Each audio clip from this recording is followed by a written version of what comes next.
গল্প সিনিয়র খালাতো বোন যখন বউ। লেখক রাকিব। ঠাসস। আপু তোকে না বারণ করেছি, আমাকে আপু বলে ডাকবি না। আমি কিন্তু তুমি তো আমার বড়। আপু বলবো না তো কি বলবো? আপু নাম ধরে ডাকবি। আর আমাকে সবসময় তুমি করে ডাকবি, বুঝলি নাকি আবার দিতে হবে? আমি কিন্তু। আপু চুপ, আর একটা কথা বলবি না। আপু দেখি তোর জ্বর কমলো কিনা, আমার কপালে হাত দিয়ে। আপু তুই শুয়ে থাক, আমি তোর জন্য ঔষধ নিয়ে আসছি। ও যতক্ষণে ঔষধ নিয়ে আসছে ততক্ষণে আপনাদেরকে আমার পরিচয়টা দিয়ে দিই। আমি রাকিব হোসেন রানা। সবাই রানা বলেই ডাকে। বাবা মায়ের এক মায়ের ছেলে। আমার বাবা একজন বিজনেসম্যান, আর মা গৃহিণী। আর এতক্ষণ যার সাথে কথা বলছিলাম, সে হলো আমার খালাতো বোন, আমার থেকে 2 বছরের বড়। ওর নাম ইশরাত জাহান। অবশ্য সবাই ওকে রুহি বলেই ডাকে। ওর বাবা হচ্ছে মেজর। আর আমাদের বাসা থেকে রুহিদের বাসার দূরত্ব 10 মিনিটের। খালার বাসা যাচ্ছিলাম, আর পথে বৃষ্টি শুরু হয়। আমি ছোটবেলা থেকে একটু বেশি সেন্সিটিভ, যার কারণে একটু ভিজলেই জ্বর চলে আসে। কিন্তু রুহি এখন আমাকে কোথাও ছাড়ছে না। আপনাদের সাথে কথা বলতে বলতে রুহি ওষুধ নিয়ে হাজির। ওষুধ খাবার পর, রুহি কফি খাবি না চা? আমি চা খাবো। রুহি ওরে আমার চা পাগলে, আমার না এক টেনে। রুহি এরকম কেন আমি কিছুই বুঝতে পারি না। এক সময় এক এক রূপ। একটু আগেই রেগেছিল আর এখন কত হাসি খুশি। ভুল মেয়েদের বোঝাই কঠিন। কে যেন আমাকে কল করেছে। ফোনটা হাতে নিয়ে দেখি যে আমার বেস্ট ফ্রেন্ড তানজিম কলটা করেছে। কলটা রিসিভ করলাম। তানজিম, ওই শালা কোথায় আছিস তুই? আমি এই তো খালাদের বাসায়। তানজিম, তোর মনে নেই আজ আমাদের পাশের পাড়ার ছেলেদের সাথে ক্রিকেট ম্যাচ আছে?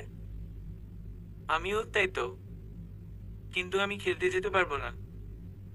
তানজিম, কেন? আমি রুহি আমাকে একা কোথাও ছাড়ছে না। তানজিম, ওদের সাথে 10,000 টাকা বাজি ধরেছি। তোকে আসতেই হবে। আমি আসতে পারি, তবে আমার একটা শর্ত আছে। তানজিম, কি শর্ত? আমরা যদি জিতি তাহলে আমাকে 2,000 টাকা দিতে হবে। তানজিম, আচ্ছা দিবনি, তুই আয় আগে। আমি হুম। ওকে বলে তো দিলেন খেলবো, কিন্তু রুহি তো আমাকে এখন একা ছাড়ছে না। আরও যদি জানি আমি অসুস্থ শরীর নিয়ে ক্রিকেট খেলেছি তাহলে তো আমার খবর করে ছেড়ে দেবে। এখনই সুযোগ এখান থেকে পালাবার। পালাতে যাব ঠিক এমন সময়। সিমি, এই কোথায় যাচ্ছিস রে? আমি ক কই কোথাও না তো। রুহি, তুই ভালো করেই জানিস আমি মিথ্যা বলা পছন্দ করি না। আমি ওই একটু বাথরুম যাচ্ছিলাম আর কি।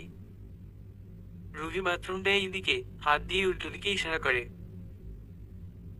আমিও তাই তো।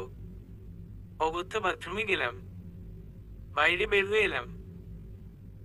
এরপর রুহিনী চা খাচ্ছি আর রুহির সাথে গল্প করছি। এর মধ্যে তানজিম আবার কল দিয়েছে। আপু, আমাকে একটু বাইরে যেতে হবে। রুহি, কি বললি তুই? আমি না মানে রুহি। রুহি না, এই শরীর নিয়ে তোর বাইরে যাওয়া চলবে না। কাজটা খুব ইম্পর্টেন্ট। রুহি, তাহলে আমিও যাবো তোর সাথে? না না, আমি একাই যেতে পারবো। রুহি আমাকে ছাড়তেই চাইছিল না। কোন মতে বাইরে এলাম, মাঠে চলে এলাম। সবাই আমার জন্য অপেক্ষা করছে। খেলা শুরু হলো। ওরা 10 ওভারে 139 রান করলো। এবার আমাদের পালা। যে করেই হোক আমাদের জিততেই হবে। ভালোই খেলা হচ্ছে, ওপেনিং এ নেমেছি এবং এখনো টিকে রয়েছি। খেলা পুরো জমজমাট। এখন আমাদের আর মাত্র 4 বলে 2 রান লাগবে। কিন্তু একই হঠাৎ কোথা থেকে যেন রুহি চলে এল। আরে সেই রুহি আমাকে সবার সামনে থাপ্পড় দিল। আমি তো ভয় শেষ। যে রাগী লুক নিয়ে তাকিয়ে আছে, দেখি তো আমার সব হাওয়া বের হয়ে যাওয়ার অবস্থা। রুহি, এটা তোর ইম্পর্টেন্ট কাজ, তাই না? আমি। রুহি, কি হলো, কথা বল। আমি এবারও চুপ। রুহি, চল বাসায়, তোকে ঠিক করেই ছাড়বো। এই বলেই রুহি আমাকে ওখান থেকে টানতে টানতে বাসায় নিয়ে যাচ্ছে। মাঠে সবাই আমাদের এই দৃশ্য দেখছে, তাতে আমার কোনো খেয়াল নেই। আমি ভাবছি এখন আমার কি হবে। রুহি যে পরিমাণ রেগে আছে, আর তো ভাগ্যে খারাপই আছে। আমি মনে মনে ভাবছি এখন কি করা যায়। রুহি আমাকে ওদের বাসায় নিয়ে এলো, তারপর আমাকে ওর রুমে ভরে দিয়ে বাইরে থেকে তালা মেরে দিল। আমি রুহি, দরজা খুলো, চেঁচিয়ে। রুহি, আমি প্লিজ দরজা খুলো। বুঝেছি এভাবে ও দরজা খুলবে না। খালাকে একবার ডেকে দেখি। আমি, খালামুনি, ও খালামুনি প্লিজ দরজাটা খুলো। রুহি, বাসায় কে নেই, অযথা চেঁচাস না। আমি এবারের মতো মাফ করে দাও। আর কোনোদিন তোমায় মিথ্যা কথা বলবো না। রুহি, তুই প্রত্যেকবার একই কথা বলিস, এবার অন্য কিছু ট্রাই কর। আমি ঘরে থাকতে পারছি না। আমি আম্মুর কাছে যাব। রুহি হলে আমার মায়ের ফোকারে। চুপচাপ ঘরে বসে থাক, এটা তোর শাস্তি। কি আর করার, এতবার বাহানা দেবার পরেও যদি দরজা না খুলে। বিছানায় শুয়ে শুয়ে গেম খেলছি, অনেক খিদে লেগেছে, কিন্তু রুহি তো এখনো দরজা খুলছে না। খিদের জ্বালায় প্রাণ যায় যায় অবস্থা। মন খারাপ করে শুয়ে থাকলাম। কে যেন দরজা খুলে ভিতরে এলো। দেখলাম রুহি হাতে খাবার নিয়ে এসেছে। রুহিনী, খাবারটা খেয়ে নে। ওর আওয়াজ শুনে তো মনে হচ্ছে না ও রেগে আছে। একটু বাজিয়ে দেখা যায়। আমি খাবো না। রুহি আমার পাশে এসে বসলো। রুহি, রাগ করিস না প্লিজ। তোর শরীর খারাপ ছিল, তারপরে খেলতে গেলি, তাও আবার আমাকে মিথ্যা বলে গেলি। আমি, রুহি, নেহা কর। অনিচ্ছা সত্ত্বেও কেন জানি ওর হাতে খেতে লাগলাম। খাওয়া শেষে একটু রেস্ট নিতে লাগলাম।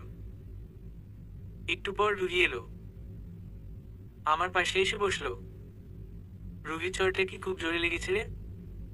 আমি চর মেরে আবার সিম্প্যাথি দেখাতে আসে মনে মনে। রুহি, কি হলো বল। আমি, না ঠিক আছে। যদিও ঠিক নেই, কিন্তু ওর মন রাখতে কথাটা বললাম।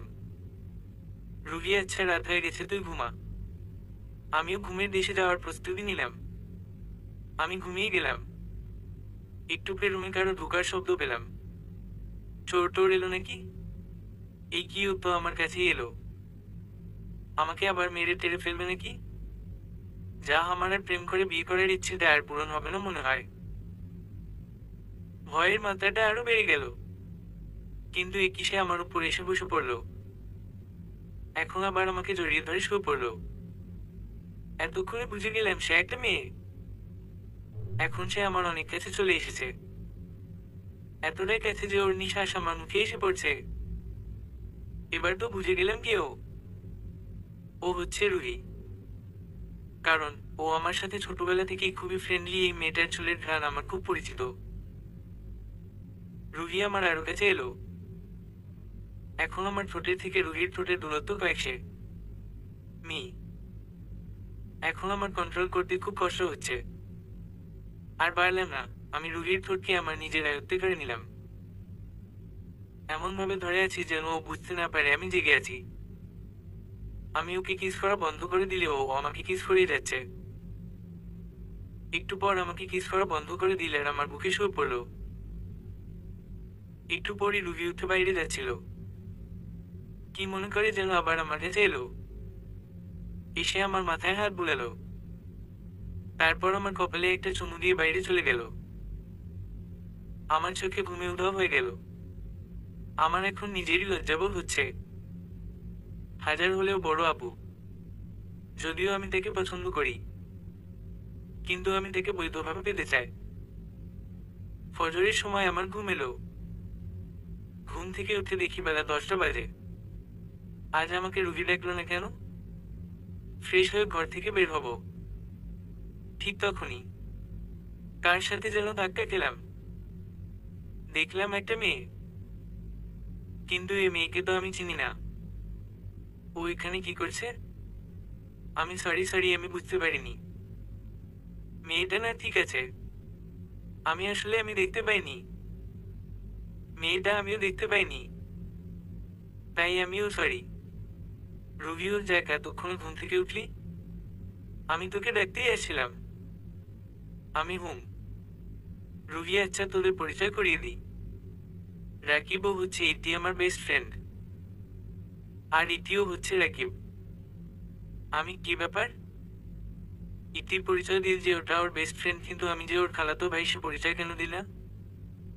মনে মনে ইতি হুম, বুঝলাম ওর নাম রাকিব। কিন্তু সম্পর্কে তোর কি হয় সেটা তো বলবি। রুহি রাকিব আমার খালাতো ভাই।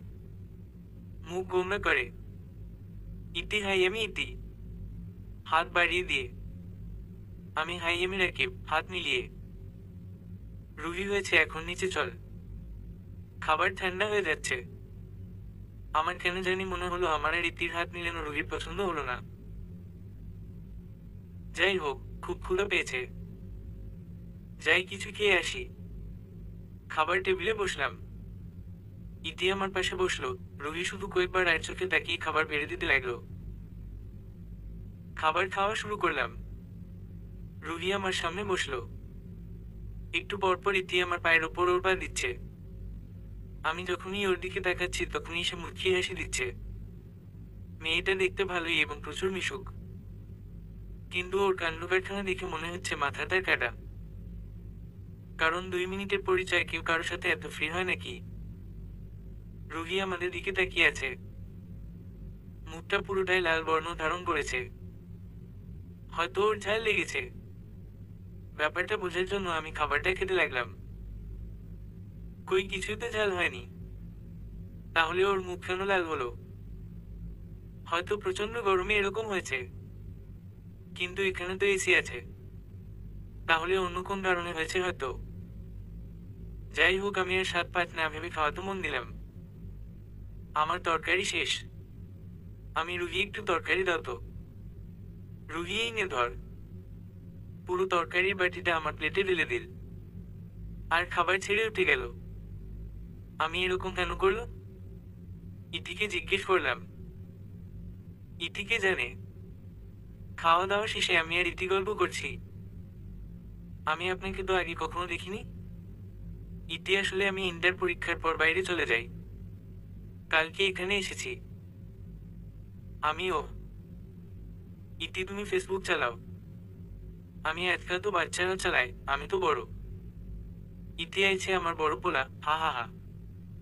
আমি এত হাসলে কিন্তু দাঁত পড়ে যাবে। ইতি, তুমি তো ভালোই কথা বলতে পারো। আমি হয়তো বা কিন্তু তোমার চেয়ে কম। ইতি, আচ্ছা তোমার আইডি দাও। আমি আর যে রেকিব। ইতি স্যার দিল। ইতি, এখানে তোমার আইডি কোনটা? দুটো তো সেম। আমি দুটোই, আমার আইডি একটা পার্সোনাল আর একটা পাবলিক। ইতি, সত্যি বলছো? আমি হুম। মিথ্যা কেন বলবো? ইতি কোন কথা না বলেই আমাকে জড়িয়ে ধরলো। আমি কি হলো, জড়িয়ে ধরলেন কেন?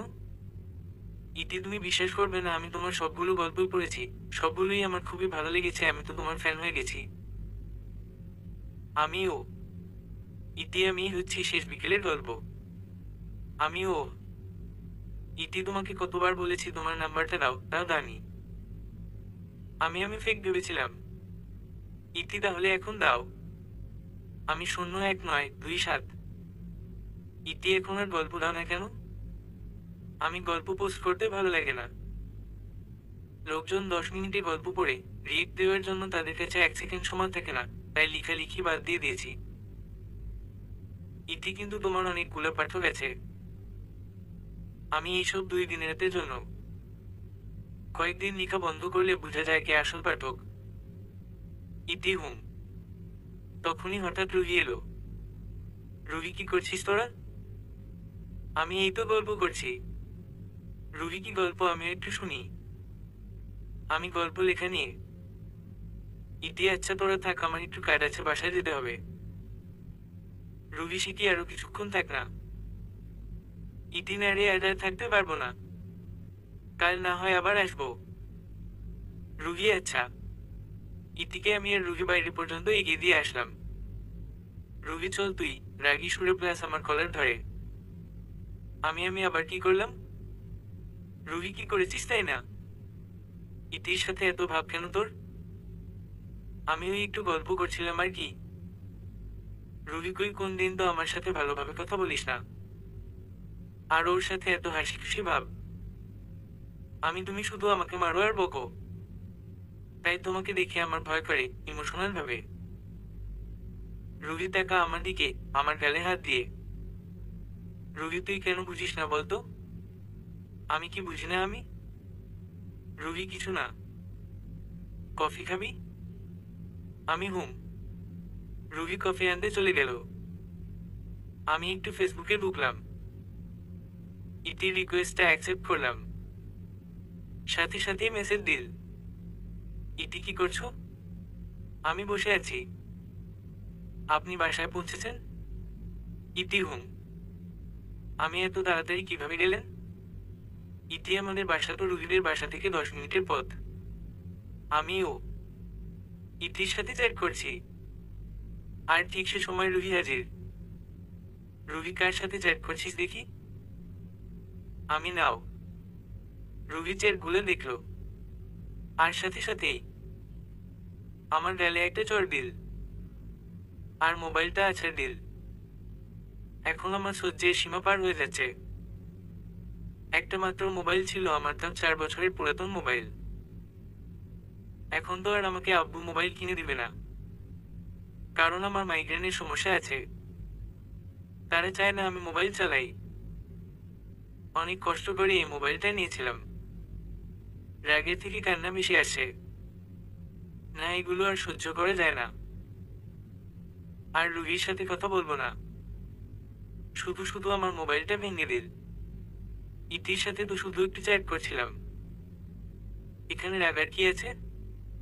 রুহি যদি একটা ছেলের সাথে কথা বলে তাতে কোন দোষ নেই। আর আমি যদি একটা মেয়ের সাথে কথা বলি তাতেই দোষ। রুহি যদি আমাকে কোন মেয়েদের সাথে কথা বলতে দেখে তাহলে এমন রিয়েক্ট করে যেন আমি কোন মহাপাপ করে ফেলেছি। যাই হোক, আমার মোবাইলটার কি অবস্থা দেখতে। মোবাইলটা তুললাম। না না না না না না, এই হতে পারে না। আমার মোবাইলটা 3 ভাগ হয়ে গেছে। আমি এতদিন আমার মেরেছো কিছুই বলিনি। কিন্তু আজ তুমি আমার নিষ্পাপ ফুলের মতো বাচ্চাকে সরি মোবাইলকে ভেঙে ফেলে। আমি না না না, আমি এই জীবন রেখে কি করবো যেখানে মোবাইল নেই? রুহি চুপ কর। চেঁচিয়ে আমি। রুহি তুই এত অভিনয় কোথায় শিখলি? আমি অভিনয় মানে? তুমি আমার সব শেষ করে দিলে। রুহি চুপ কর। আমি চুপ। আমি থাকবো না আর তোমার সাথে। রেগে রুহিদের বাসা থেকে বের হয়ে আসলাম। আমি এখন আমার বাড়ি যাচ্ছি। সরি, আমার না, আমার বাবার বাড়ি। চলে এলাম বাসায়। দেখি আম্মু কিচেনে। দেখি আম্মুকে বলে কিছু করা যায় কিনা। আমি আম্মু আম্মু আম্মু। আম্মু বল কি লাগবে? আমি কি লাগবে মানে? আমি কি তোমায় ভালোবাসি না? আম্মু কই, এতদিন কোথায় ছিল তোর ভালোবাসা? খালার বাসায় গিয়ে একটু ভুলে গেলি। এখন বল কি লাগবে? আমি একটা মোবাইল দাও না। আম্মু মোবাইল তো তোকে দেওয়া যাবে না। এমনিতেই তোর সমস্যা। আমি আম্মুকে অনেক বুঝালাম কিন্তু কিছু হলো না। মোবাইল নাই তাই ভালো লাগছে না। মোবাইল ছাড়া নিজেকে কেমন এতিম এতিম লাগছে। তাই রাতে তাড়াতাড়ি ঘুমিয়ে গেলাম। ঘুম থেকে ওঠার পর মনে হলো কি যেন আমার মাথার কাছে আছে। চোখ খুলে দেখলাম যে একটা বক্স রাখা আছে। প্যাকেট করা আছে। তাই বুঝতে পারছি না কি রয়েছে বক্সে। দেখি কি আছে। প্যাকেটটা খুলে দেখি একটা মোবাইলের প্যাকেট। বক্সটা খুলে তো আমি অবাক। এত দামি ফোন। বক্সের ভিতরে একটা কাগজ রয়েছে। কাগজটা খুললাম। কাগজে লেখা আছে, তোমার জন্য একটি ছোট্ট উপহার। কিন্তু কে দিলে এত দামি ফোন আমায়? কাগজেও তো কারো নাম লেখা নেই।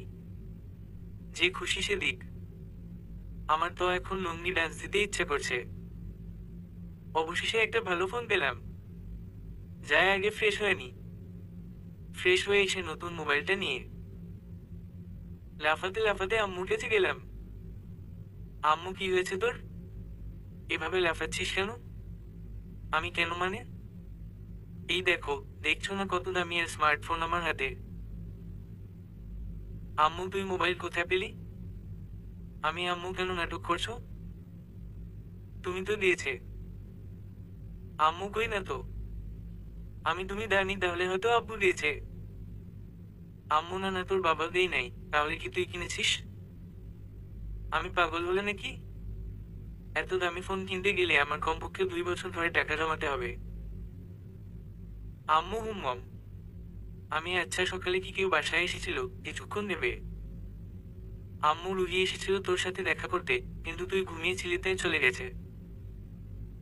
আমি, ওই ব্যাপার। তার মানে ফোনটা ওই দিয়েছে। আম্মু, কি বলছিস বিড়বিড় করে? আমি, না কিছু না। আচ্ছা, আয় বসো। আমি তোর জন্য খাবার নিয়ে আসি। আমিও বসে পড়লাম। আহা, যে আমার কি আনন্দ লাগছে বলে বুঝাতে পারবো না। একে তো নতুন মোবাইল, তাও আবার এত দামি। মোবাইল টিপতে লাগলাম। একটু ফেসবুকে ঢুকলাম। না, কিছুই নাই। কয়েকটা নোটিফিকেশন মায়ের। নিউজ ফিড ঘুরতে লাগলাম। হঠাৎ আম্মু আমার রুমে এলো। আর শুরু হয়ে গেল আমার বকা খাওয়া। আম্মু, এর জন্যই তোকে আমরা মোবাইল দিতে চাই না। আমি কেন? আমি কি করলাম? আম্মু, এই তো সবসময় মোবাইল নিয়ে পড়ে থাকিস। আমি, আচ্ছা ঠিক আছে, কম করে চালাবো। আম্মু, এই ডায়লগ বাদ দে। খাবার খেতে আয়। আমিও খেতে বসে গেলাম। খাবার সময় কে যেন কল দিল। দেখি যে রুহি কল দিয়েছে। না, ওর সাথে আর কোন কথা বলবো না। কথা বলা তো দূরের কথা, ওর মুখ পর্যন্ত দেখবো না। বারবার কল দিচ্ছি আর আমিও ভদ্র ছেলের মতো ওর কয়টা কেটে দিচ্ছি। এখন আমার চরম বিরক্ত লাগছে। কি ফালতু মেয়ে বুঝি না। দেখছে এতবার ওর কল কাটলাম, তারপরেও আমাকে কল দিয়ে যাচ্ছে। একটু পর মেসেজ দিল। মেসেজে লিখেছে, রুহি প্লিজ কলটা ধর। রুহি, আমাকে ক্ষমা করে দে। রুহি, আর কোনোদিন তোর সাথে বাজে ব্যবহার করব না। এইরকম আরো কয়েকটা মেসেজ দিয়েছে। এখন যতই বলুক আমার সাথে বাজে ব্যবহার করবে না, কয়েকদিন পর ঠিক আবার আগের রূপে ফিরে আসবে। মোবাইলটা অফ করে দিলাম। একটু পরেই আম্মুকে কে যেন কল দিল। আম্মু কথা বলা শেষে আমার কাছে এলো। আম্মু, তুই একটু তোর খালার বাসায় যেত। আমি, কেন? আম্মু, কিছু কাজ আছে। তার মানে রুহি কল করে ডেকেছে। আমি তো যাব না। আমি, আমার একটু কাজ আছে, আজ যেতে পারবো না। আম্মু, তোর কি হয়েছে বলতো? আমি, কিছু হয়নি তো। আম্মু, আগে খালার নাম শুনলেই লাফাতি, আর এখন যেতেই চাচ্ছিস না। আমি, কিছু না, আমি গেলাম। ধুর, কিছুই ভালো লাগছে না। সব দিক দিয়ে প্যারা। একা একা ভালো লাগছে না। দেখি এক বন্ধুকে কল দিলাম। আমি, কোথায় আছিস? রানা বাসায়। কেন? আমি, ভালো লাগছে না, তুই আয় তো। রানা, মামার দোকানে বসো। আমি আসছি। গেলাম চাওয়ালা মামার দোকানে। এই দোকানে বসেই আমরা আড্ডা দিই। মামা, কি খবর মামা? মন খারাপ দেখাচ্ছে যে। আমি, না সেরকম কিছু না। মামা, চা দিব তোমারে? আমি, দেন। দেখি ফেসবুকে ঢুকে। কিছুই নাই, কয়েকটা নোটিফিকেশন মাত্র। বাস্তবেই কেউ খোঁজ নেয় না, আর এটা তো ফেসবুক। মামা, এই নাও তোমার চা। চাটা নিলাম।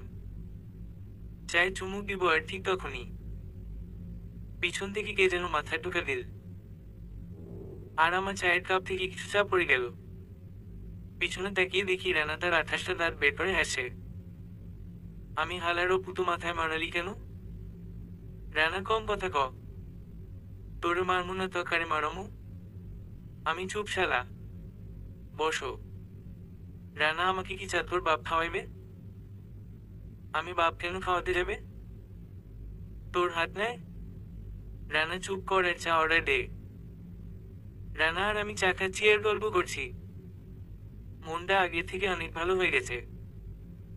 মন যতই খারাপ থাকুক, পাশে একটা ফ্রেন্ড থাকলে সব ঠিক হয়ে যায়। চা খাওয়া শেষে রানা, চল একটু হেঁটে আসি। আমি চল। হাঁটতে গেলাম। কে যেন আমার নাম ধরে ডাক দিল। তাকিয়ে দেখি প্রিয়া। প্রিয়া আগে আমাদের সাথে পড়তো, কিন্তু কিছু কারণে অন্য জায়গায় চলে গিয়েছিল।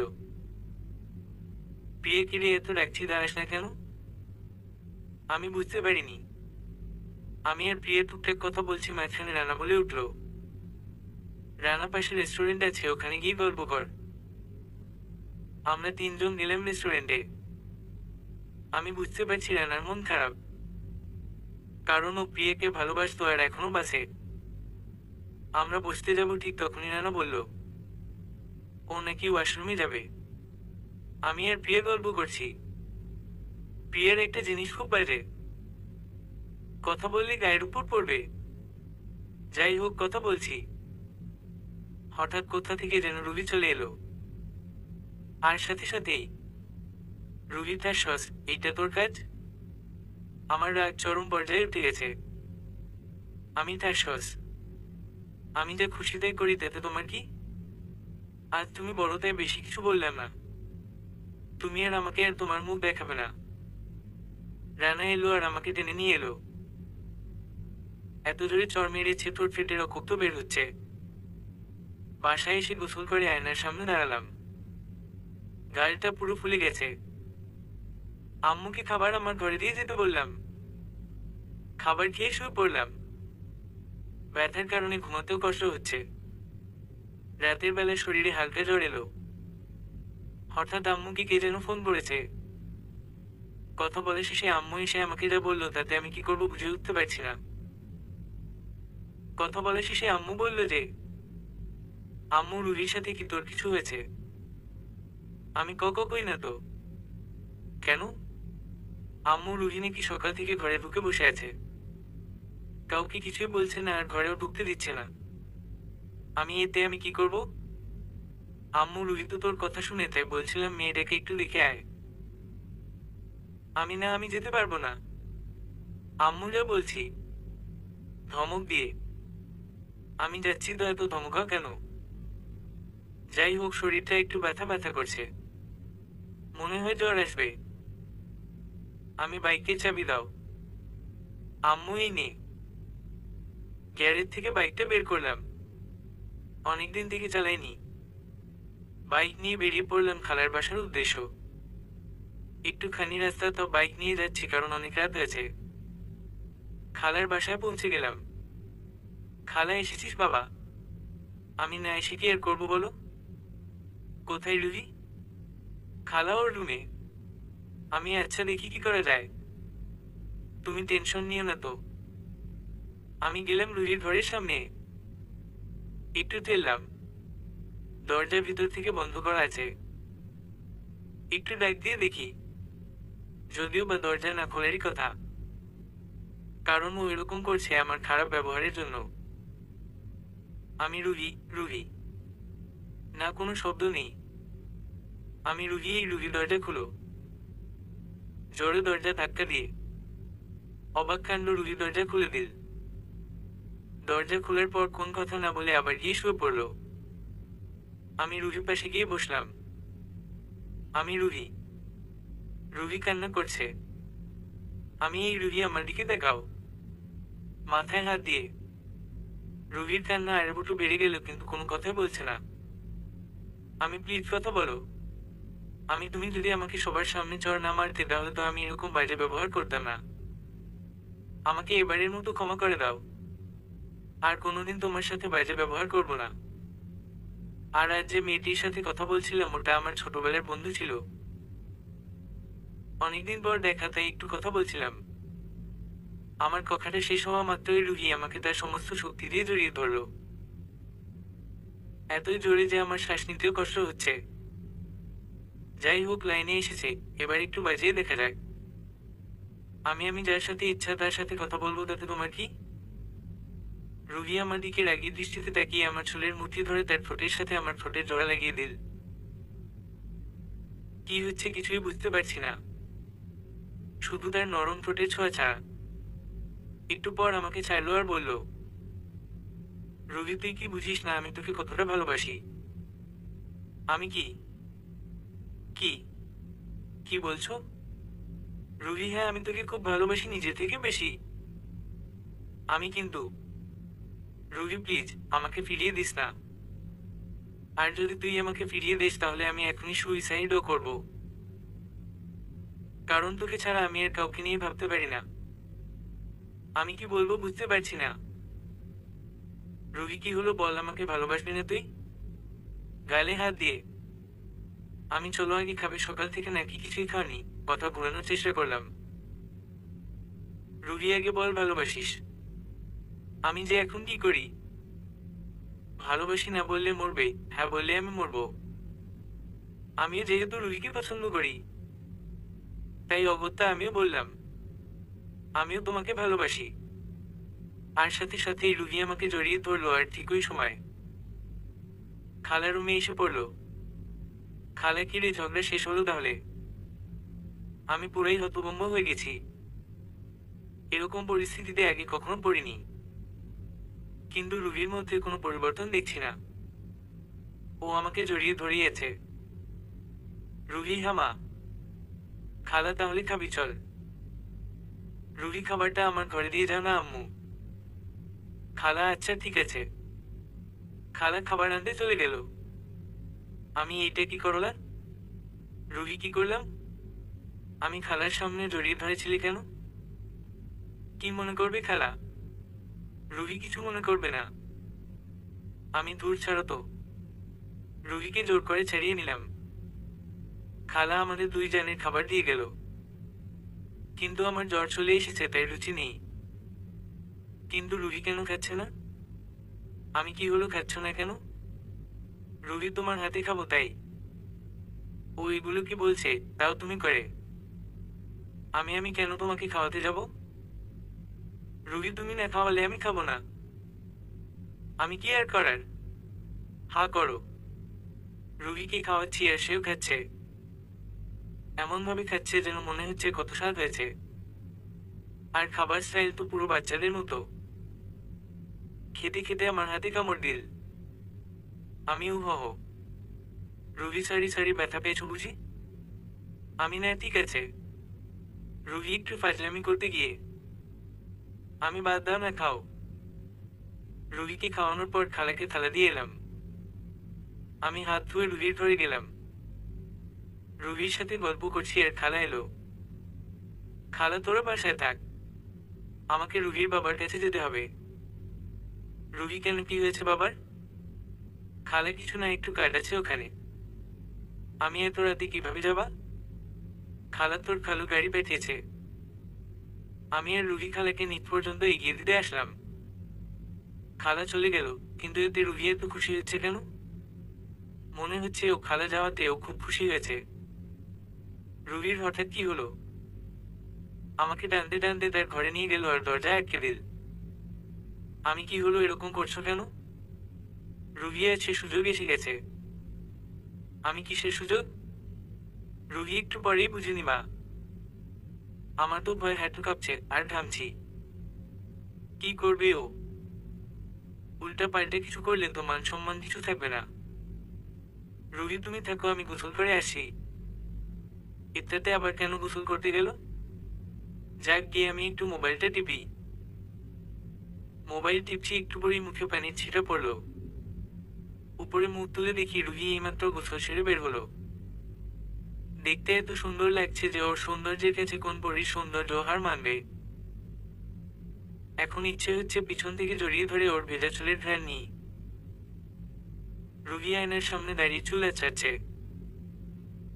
বুকের মধ্যে অনেক সাহস নিয়ে ওর দিকে এগিয়ে গেলাম। ভাবছি জড়িয়ে ধরবো না ধরবো না। আমার হাত পা কেমন করছে, হার্টবিট বেড়ে গেছে। এসব ভাবতে ভাবতেই রুহির চুল আঁচড়ানো শেষ। রুহি, কি দেখছো এভাবে? লজ্জা পেয়ে ওর কথায় আমার গোড় কাটলো। আমি, না, না কিছু না। আমার খুব ঘুম পেয়েছে, আমি ঘুমাবো কোথায়? রুহি, কেন এই ঘরে? আমি আর তুমি? রুহি, আমিও। আমি পাগল হলে নাকি? রুহি কেন? আমি বিয়ের আগে এক ঘরে শুতে পারবো না। রুহি আমার কাছে এলো আর তার দুই হাত দিয়ে আমার গলা জড়িয়ে ধরলো। সে আমার কানের কাছে নিজের মুখে এনে বলল, রুহি ভয় পেয়ে না, কিছুই করবো না। যাক বাবা জানে প্রাণ এলো। আমি আচ্ছা তাহলে আমি ঘুমালাম। আমি তাড়াতাড়ি শুয়ে পড়লাম। রুহি ডেবডেব করে তাকিয়ে আছে। রুহি বিছানার কাছে এসে আমার উপর চেপে বসলো। আর একটু পর জড়িয়ে ধরে শুয়ে পড়লো। আমার মুখের সাথে তার মুখ ঘষছে আর গালে ছোট ছোট করে চুমু দিচ্ছে। ঈশ্বর কি লজ্জা লাগছে বলে বুঝাতে পারবো না। আমিও রুহিকে জড়িয়ে ধরলাম আর কপালে চুমু দিয়ে ঘুমের দেশে চলে গেলাম। সকালে ঘুম থেকে উঠে দেখি বিছানার পাশে একটি বালতি, আর পাশে টেবিলে বাটি, তার মধ্যে একটু কাপড়ের টুকরা। রুহি আমার বুকে মাথা রেখে ঘুমাচ্ছে। ওর ঘুমন্ত মুখটা দেখতে অনেক মায়াবী লাগছে, কিন্তু রেগে গেলেও ওকে দেখতে অনেকটাই সুন্দর দেখায়। গাল দুটো পুরো টমেটোর মতো লাল হয়ে যায়। হয়তো রাতের বেলা আমার জ্বর বেড়েছিল, আর রুহি সারা রাত আমার সেবা করেছে। আমাকে যতই মারুক ও বকুক, সবকিছুর পিছনেই ওর ভালোবাসা রয়েছে। তাহলে আমাদের মা বাবা যখন বকা দেয় তখন কেন রাগ করেন? মা বাবাও আমাদের ভালোবাসেন, তাই তারা চান না আমরা খারাপ কিছু করি, তাই তারা বকা দেয়। তারা বকা দিলে শাসন আর গার্লফ্রেন্ড বকা দিলে কেয়ার। মানবতা আর পাট খেতে। যাই হোক, গল্পে আসা যাক। আমি রুহির মাথায় হালকা করে হাত বোলাতে লাগলাম। রুহি আমায় আর একটু শক্ত করে জড়িয়ে ধরল।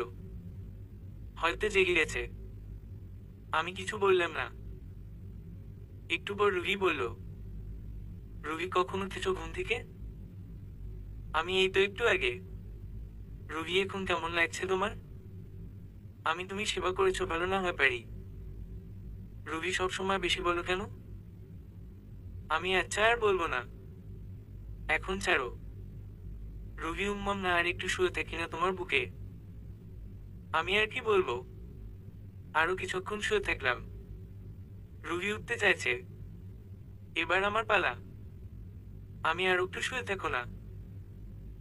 রুহি নাস্তা বানাতে হবে না? আমি উম্মাম তোমাকে জড়িয়ে ধরে থাকতে খুব ভালো লাগছে। রুহি আমি যা বললাম তুমি তাই বলছো? মানে প্রতিশোধ নিচ্ছ তাই না? আমি হা হা হা আচ্ছা যাও। রুহি ফ্রেশ হয়ে নাস্তা বানাতে গেল। আর আমি আর একটু শুয়ে থেকে ফ্রেশ হতে গেলাম। ফ্রেশ হয়ে নিচে গেলাম। রুহি নাস্তা বানাতে ব্যস্ত। আমি একটু টিভিটা চালু করলাম। ভালো কিছুই হচ্ছে না। দেখি কার্টুনের চ্যানেলে দিয়ে ডোরেমন হচ্ছে। আহা কি মজা! কার্টুন দেখার মজা সেটা তো তারাই বলতে পারবে যারা কার্টুন দেখে। রুহি আমার পাশে এসে দাঁড়ালো আর আমার দিকে অবাক চোখে তাকিয়ে আছে। কি এমন করলাম যে এভাবে তাকিয়ে আছে? আজ আবার থাপ্পড় না খেতে হয়? রুহি তুমি এতবার ছেলে তারপরেও কার্টুন দেখো? আমি না মানে ছোটবেলার অভ্যেস। আর কার্টুন দেখতে আমার খুব ভালো লাগে। সিমিও আচ্ছা খেতে আসো। আমিও চুপচাপ ভদ্র ছেলের মতো খেতে বসে গেলাম। খাওয়া শেষে সোফায় গিয়ে বসলাম। দেখি একটু মোবাইলটা টিপে। হুমাম মানতে হবে মোবাইলটা কিন্তু সেই। হঠাৎ একটা আননোন নাম্বার থেকে কল এলো। আমি হ্যালো। অপর পাশে হ্যালো। আমি জিকে আপনি চিনতে পারলাম না যে। অপর পাশে হারামি কোথাকার, আমি প্রিয়া। আমি তুই। তুই নাম্বার কোথায় পেলি? প্রিয়া ফেসবুকে তোর বলবে। আমিও। কিছু বলবি? প্রিয়া শুন আজকে রাতে আমাদের বাসায় আসবি। আমি কেন? প্রিয়া তোর দাওয়াত থাকলো। আমি কিন্তু কিসের দাওয়াত সেটা তো বললি না। প্রিয়া সারপ্রাইজ। আমি রানাকে বলেছিস? প্রিয়া না রে, ওর নাম্বার নেই। ফেসবুকে আইডিও পেলাম না। আমিও না গেলে তো আমি যাব না। প্রিয়া কেন আসবি না? তুই ওকে বলে দে। আমি ঠিক আছে। প্রিয়া বাবাই। প্রিয়ার কলটা কাটলাম, রানাকে কল দিলাম। রানা হ্যাঁ দোস্ত বল। আমি প্রিয়া ওর বাসায় দাওয়াত দিয়েছে। যাবি কি? রানা না রে দোস্ত, আমি আর যাব না। শরীরটা একটু খারাপ। আমি আচ্ছা ভাই। আমি বুঝতে পারলাম রানার মনটা খারাপ হয়ে গেল। ওর ধারণা প্রিয়া ওকে কেন কল দিল না। যাই হোক, প্রিয়াকে জানিয়ে দিয়ে আজ যেতে পারবো না ওর বাসায়। প্রিয়াকে কল দিলাম। প্রিয়া, হুম বল। আমি আজ যেতে পারবো না রে। প্রিয়া, তুই না আসলে কিন্তু আমি খুব কষ্ট পাবো। আমি সরি রে। প্রিয় না, তোকে আসতেই হবে। প্রিয়া অনেক জোরাজুরি করলো, তাই যেতে রাজি হলাম। একটু পর রুহি এসে, রুহি কোথায় যাবা? আমি প্রিয়ার বাসায়। রুহি, প্রিয়াকে? আমি যার জন্য সেদিন আমার মারালে। রুহি, মারবো না তো কি করবো? গায়ের উপর পড়ছিলি কেন? রেগে। আমি কি পড়েছি? পড়েছে তো ওই রুহি। তাহলে তুই ওকে সরালি না কেন? আমি ও ধরেছি আর তুমি মেরেছে। রুহি, হুম বাদ দে। রুহি, তোকে ওর বাসায় যেতে হবে না। আমি কেন? রুহি, ওর হাবভাব ভালো না। আমিও অনেক জেদ করছে। রুহি, তাহলে আমিও তোর সাথে যাব। আমি ঠিক আছে। বাপরে, এত কথা! তার উপর কখন কিভাবে কথা বলে! একবার তুই আরেকবার তুমি।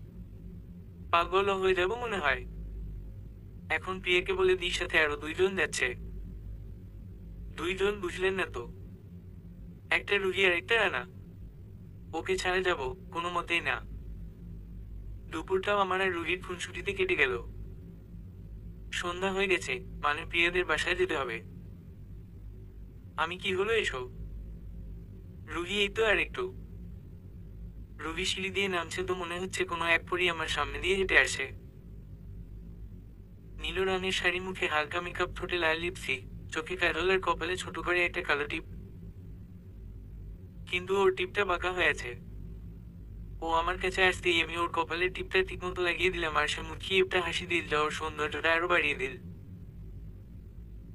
রুহি, চলো। আমি, হুম চলো। আমি বাইক স্টার্ট দিলাম আর রুহি পিছন থেকে আমার জড়িয়ে ধরলো। তখন এতটাই খুশি লাগছিল যেন মনে হচ্ছিল রাস্তাটা যেন শেষ না হয়।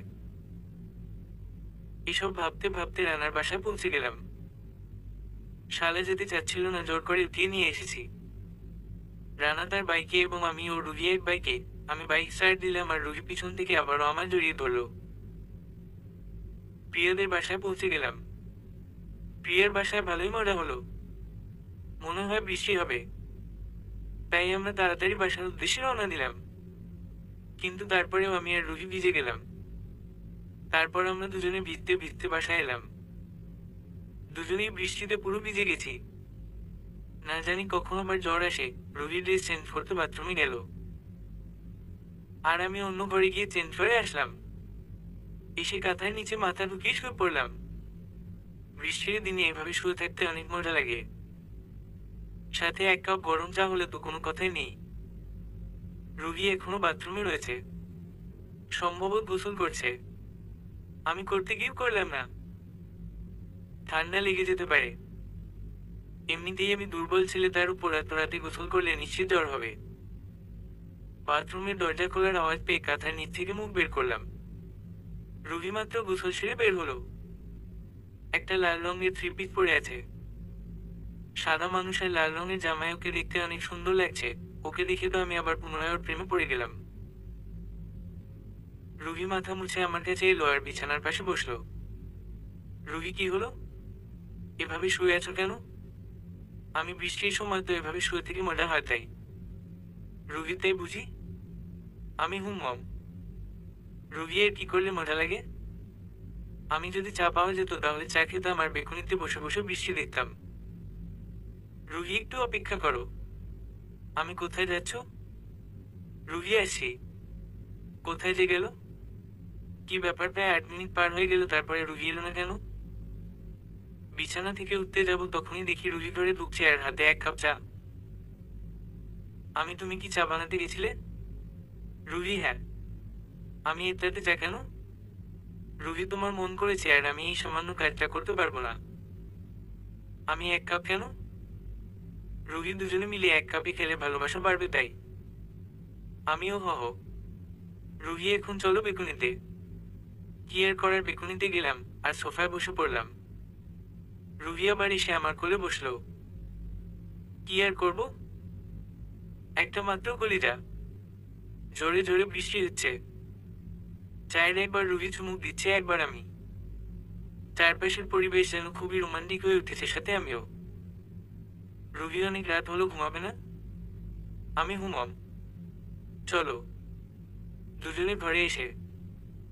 আমি আর একসাথে ঘুমাতে পারবো না। রুহি, কেন? আমি পাশে তোমার মতো সুন্দরী ঘুমালে নিজেকে কন্ট্রোল করতে সমস্যা হয়। রুহি হা হা হা, তাই? রুহি, আচ্ছা আমি মার ঘরে যাচ্ছি। রুহি উঠে চলে যাচ্ছিল। আমার হঠাৎ কি হলো বুঝতে পারলাম না। আমার রুহিকে কিস করতে প্রচুর ইচ্ছা হচ্ছে। তারপর আমি রুহির হাত ধরে আমার কাছে নিয়ে আসলাম। রুহিকে যেই কিস করতে যাব ও দূরে সরে গেল। আমি ওর দিকে এগোতে থাকলাম। রুহিকে দেওয়ালের সাথে চেপে ধরলাম। এইবার একটু কিস খেলাম। আস্তে আস্তে কিসের মাত্রা বাড়তে লাগলো। রুহিও এখন রেসপন্স করছে। আমি শুধু কিস করতে চেয়েছিলাম, কিন্তু ব্যাপারটা অনেক গভীরে চলে যায়। এই রাতে আমাদের মধ্যে শারীরিক সম্পর্ক হয়, আর এই রাতটা আমার জীবনে অন্ধকার ডেকে আনে। সকালবেলা ঘুম থেকে উঠে রুহি দেখে সে আমার বুকে শুয়ে আছে, কিন্তু তার একটু পরেই রাতের কথা মনে পড়ে গেল তার। রুহির এখন মনে হচ্ছে কেন এমনটা করলে সে। রুহি এটা করতে চায়নি, তবুও আগুন আর ঘি পাশাপাশি থাকলে যা হয়। রুহির চোখে পানি জমতে শুরু করে দিয়েছে। রুহির কান্নার বেগ বাড়তেই থাকলো। তার কান্নার আওয়াজে আমার ঘুম ভেঙে যায়। আমি, কি হয়েছে? সকালে কাঁদছো কেন? রুহি কান্না করছে। আমি তাকাও আমার দিকে আর বলো, কি হয়েছে? রুহির কাঁধে হাত দিয়ে। রুহির এখন রাগ হচ্ছে রাকিবের উপর। ওর মনে হচ্ছে যা কিছু হলো সব আমারই জন্য। রুহি, হাত সরা তুই। ঝাঁঝালো কণ্ঠে। আমি, কেন? কি হয়েছে সেটা তো বলো। রুহি, আমি তোকে হাত সরাতে বলেছি। আমি আচ্ছা সরালাম। এবার তো বলো কি হয়েছে তোমার। রুহি ঠাসস। কুত্তা, তোর কারণে তো সব হয়েছে। এখন আবার নাটক করছিস কেন? আমি আবার কি করলাম? গালি দিচ্ছ আর মারছো কেন? রুহি, সাধু সাজছিস কেন? হ্যাঁ, রাতে কি করলি তুই? আমি না মানে ওটা ভুলে হয়ে গেছে। রুহি, ভুল?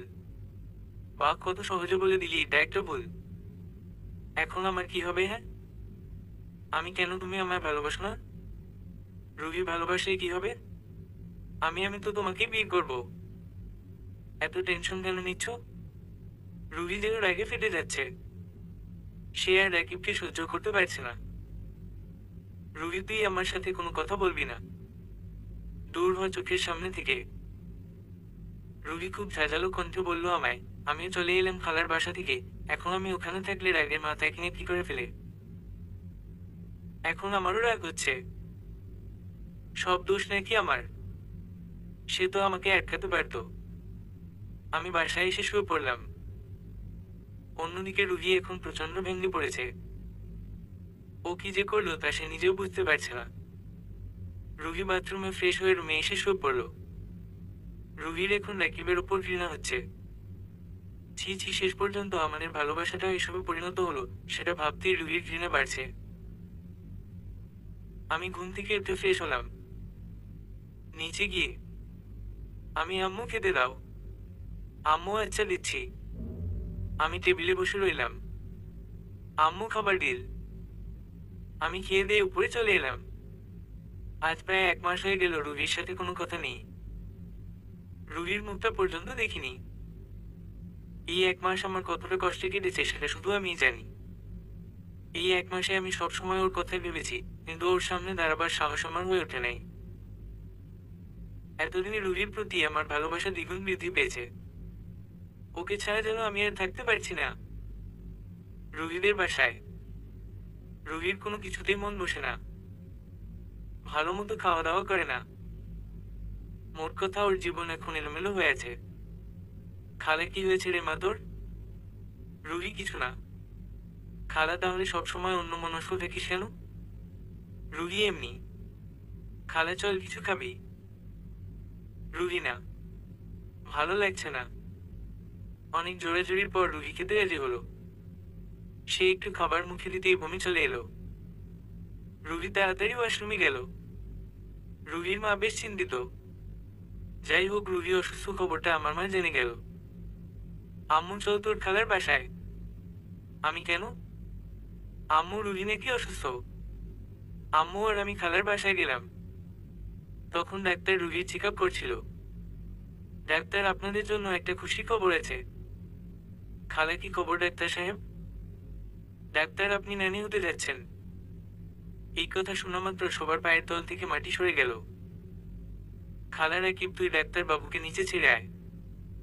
আমি ডাক্তারকে ছেড়ে যখন উপরে আসছিলাম, তখন শুনতে পেলাম ঠাস। কি হয়েছে তা দেখার জন্য তাড়াতাড়ি উপরে গেলাম।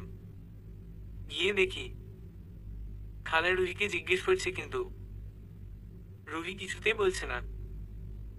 হয়তো রুহি চাচ্ছে না যে আমাকে কেউ খারাপ ভাবুক। খালা, বল, কি করে এসব হলো? রুহি নিশ্চুপ। খালা, বল, কেন করলি এমন? রুহি নিশ্চুপ। খালা ঠাস, তোকে আমার মেয়ে ভাবতেই লজ্জা করছে। বল, কার সাথে এসব করেছিস? না বললে তোকে আজ মেরেই ফেলবো। খালা আবার রুহির গায়ে হাত উঠাতে যাচ্ছিল। আর ঠিক সে সময় আমি, আমার কারণে এসব হয়েছে। আমার মুখ থেকে এক কথা শুনে সবাই বাকরুদ্ধ হয়ে গেল। কেউ যেন কথাটা বিশ্বাস করতে পারছে না। হঠাৎ আম্মু, ঠাস, তোর কারণে একটা মেয়ের জীবন নষ্ট হয়ে গেল। ছি ছি, আমি ভাবতেই পারছি না আমার ছেলে হয়ে তুই এই কাজ করেছিস। খালা একবার আমার দিকে দেখাচ্ছে, একবার রুহির দিকে দেখাচ্ছে। খালা যেন কথাটা বিশ্বাস করতে পারছে না। আম্মা, দূর হ আমার চোখের সামনে দিকে। খালা, ওকে ছেড়ে দে, ওর আর কি দোষ? আম্মু, ছেড়ে দিব মানে? ওর কারণে আর একটা মেয়ের জীবন নষ্ট হয়েছে। ওকে তো মেরে ফেললেও আমার মনের জ্বালা মিটবে না। খালা, রুহিরও তো দোষ আছে। না হলে এমন হতো না। আম্মু, তুই এখনো আমার সামনে দাঁড়িয়ে আছিস হারামজাদা, যা এখান থেকে। আমি যাচ্ছিলাম না, আম্মু আমাকে ঠেলতে ঠেলতে ঘরের বাইরে করে দিল। বের হবার সময় রুহির দিকে তাকালাম। তাকে দেখে বুকটা কষ্টে ফেটে যাচ্ছে। গাড়িটাতে আঙ্গুলের দাগ বসে আছে। চোখ দুটো কেঁদে কেঁদে ফুলে উঠেছে। না, ওর দিকে তাকানো যাচ্ছে না। রুহির এই অবস্থা দেখে আমার চোখেও পানি জমতে শুরু করে দিয়েছে। একটা মাত্র ভুলের জন্য কয়েকটা জীবন নষ্ট হয়ে গেল। আমি খালাদের বাসা থেকে চলে আসলাম। আমি রাস্তা দিয়ে আনমনে হাঁটছি আর ভাবছি, যদি সেই ভুলটা না করতাম তাহলে হয়তো আজ আর এত কষ্ট পেতে হতো না। রাস্তা দিয়ে হেঁটে যাবার সময় কে যেন আমার ধাক্কা দিয়ে রোডে ফেলে দিল। রোডে পড়ার কারণে হাত পা ছিলে গেছে। উঠতে কষ্ট হচ্ছে, তবে মনের ব্যথার কাছে এ ব্যথা কিছুই না। উঠে দেখি একটা মেয়ে আমার দিকে রাগী লুক নিয়ে তাকিয়ে আছে। কে এই মেয়ে? একে তো আগে কোনোদিন দেখিনি। মনে হয় এই মেয়েটাই আমাকে ধাক্কা দিয়ে রোডে ফেলে দিয়েছে। মেয়েটাই যে মিমরারও এত শখ। কেন? আমি কে আপনি? আর আমাকে ধাক্কা দিলেন কেন? দেখেন তো কত জায়গায় ছিলে গেছে। মেয়েটা, আপনার ভাগ্য ভালো আমি ধাক্কা দিয়েছি। ট্র্যাকে দিলে তো সোজা উপরে যেতে হতো। হয়তো রাস্তা দিয়ে হাঁটার সময় ট্র্যাকের সামনে চলে গিয়েছিলাম, তাই হয়তো মেয়েটা আমাকে ধাক্কা দিয়েছে। আমি, ধন্যবাদ মেয়েটা। হুম, চলুন গাড়িতে উঠে বসুন। আমি, কেন? মেয়েটা দেখছেন না কত জায়গায় ছিলে রক্ত বের হচ্ছে। আমি, না, ঠিক আছে। মেয়েটা কি ঠিক আছে? উঠুন বলছি। অনেক জোরাজুরি করার পর গাড়িতে উঠলাম। গাড়িতে উঠার পর, মেয়েটা, আপনার নাম কি? আমি, রাকিব। মেয়েটা, আমি তানজিলা। সবাই ভালোবেসে তানজু বলে ডাকে। আমি, হুম, ভালো। তানজিলা, আপনাকে একটা প্রশ্ন জিজ্ঞেস করব? আমি, করেন। তানজিলা, সঠিক উত্তর দিবেন কিন্তু। আমি যদি উত্তরটা জানি তাহলে দিব। তানজিলা, আপনি এত হত্যা করতে কেন গিয়েছিলেন? আমি না তো, একটু অনুমান হয়ে গিয়েছিলাম আর কি। আর তাছাড়াও আমি এতটা দুর্বল মনের মানুষ নয় যে আত্মহত্যার পথ বেছে নিব। তানজিলাও, আপনি জানেন আমি এসব মানুষদের একদম ঘৃণা করি যারা একটু দিয়ে আত্মহত্যা করে ফেলে। তানজিলা আমাকে জ্ঞান দিয়ে যাচ্ছে, আত্মহত্যা করাই সেই। এমনিতেই ভালো লাগছে না, তার উপর এত বকবকানি যেন আস্ত একটা রেডিও। অসহ্য লাগছে সবকিছু। হাসপাতালটা মনে হচ্ছে অনেক দূরে হয়ে গেছে। আসলে যে সময়টা খারাপ যায় তখন সবকিছুই খারাপ লাগে। যাক বাবা, অবশেষে হাসপাতালে এলাম। হাসপাতাল থেকে ছিলে জায়গাগুলোতে ব্যান্ডেজ করে হাসপাতালের বাইরে এলাম। বিলটাও তানজিলা দিল। পোশাক আশাক গাড়ি দেখে বোঝা যাচ্ছে মেয়েটা কোনো বড়লোক ঘরের মেয়ে। কিন্তু এতক্ষণ তার সাথে থেকে যা বুঝলাম মেয়েটার মধ্যে কোনো অহংকার নেই। তানজিলে, চলো তোমাকে তোমার বাসায় দিয়ে আসি। আপনি এর কত করবেন আমার জন্য? আমি একাই যেতে পারবো। তানজিলে, হ্যাঁ জানান, এবার বাসের সামনে পড়িয়েন, চুপচাপ উঠে পড়ুন। আমি গাড়িতে উঠে বসলাম। আমি যেখানে থাকি সে জায়গাটা বলে দিলাম। তানজিলে গাড়ি চালাচ্ছে। একটু পর আবার রেডিও শুরু হয়ে গেল। এত কথা কেউ বলতে পারে সেটা তানজিলের সাথে দেখা না হলে বুঝতেই পারতাম না। বাসার সামনে এসে দাঁড়ালাম। আমি, চলুন আমাদের বাসায়। তানজিলা, আজ না অন্যদিন আসবো, এমনিতেই অনেক লেট হয়ে গেছে। বাই, সি ইউ শুন। আমি আর কিছু বললাম না। বাসায় গেলাম। দেখি আম্মু মাথায় হাত দিয়ে সোফায় বসে আছে। আমার জন্যই আর এই অবস্থা। আম্মু আমার শরীরের এই অবস্থা দেখে কিছু বলল না। অন্য সময় হলে হয়তো কি যে করতো তার দিশাই পেত না। আমি আমার রুমে গিয়ে ফ্রেশ হয়ে বিছানায় গাটা এলিয়ে দিলাম। কখন যে ঘুমিয়ে গেছি নিজেই জানি না। ঘুম থেকে উঠে ফ্রেশ হয়ে নিচে গেলাম। প্রচুর ক্ষুধা লেগেছে, সকাল থেকে না খেয়ে আছি। আম্মু খেতে দাও। আম্মু কোন কথা না বলে রান্নাঘর থেকে খাবার নিয়ে এসে দিল। এতে আমার মনটা অনেক খারাপ হয়ে গেল। খাওয়া শেষে যখন উঠবো তখন আম্মু আমাকে পাঞ্জাবি দিয়ে গেল আর বলল গোসল করে এখনই পরে আসতে। আমিও উপরে গিয়ে গোসল সেরে পাঞ্জাবি পরে নিচে এসে দেখি কয়েকজন আত্মীয় স্বজনের কাজে বসে রয়েছে। আর রুহি বউ সেজে কাজের এক পাশে বসে আছে। আম্মু, রুহির পাশে গিয়ে বসো। আমিও আম্মুর কথা মতো রুহির পাশে গিয়ে বসলাম। ভালোই ভালো বিয়েটা হয়ে গেল।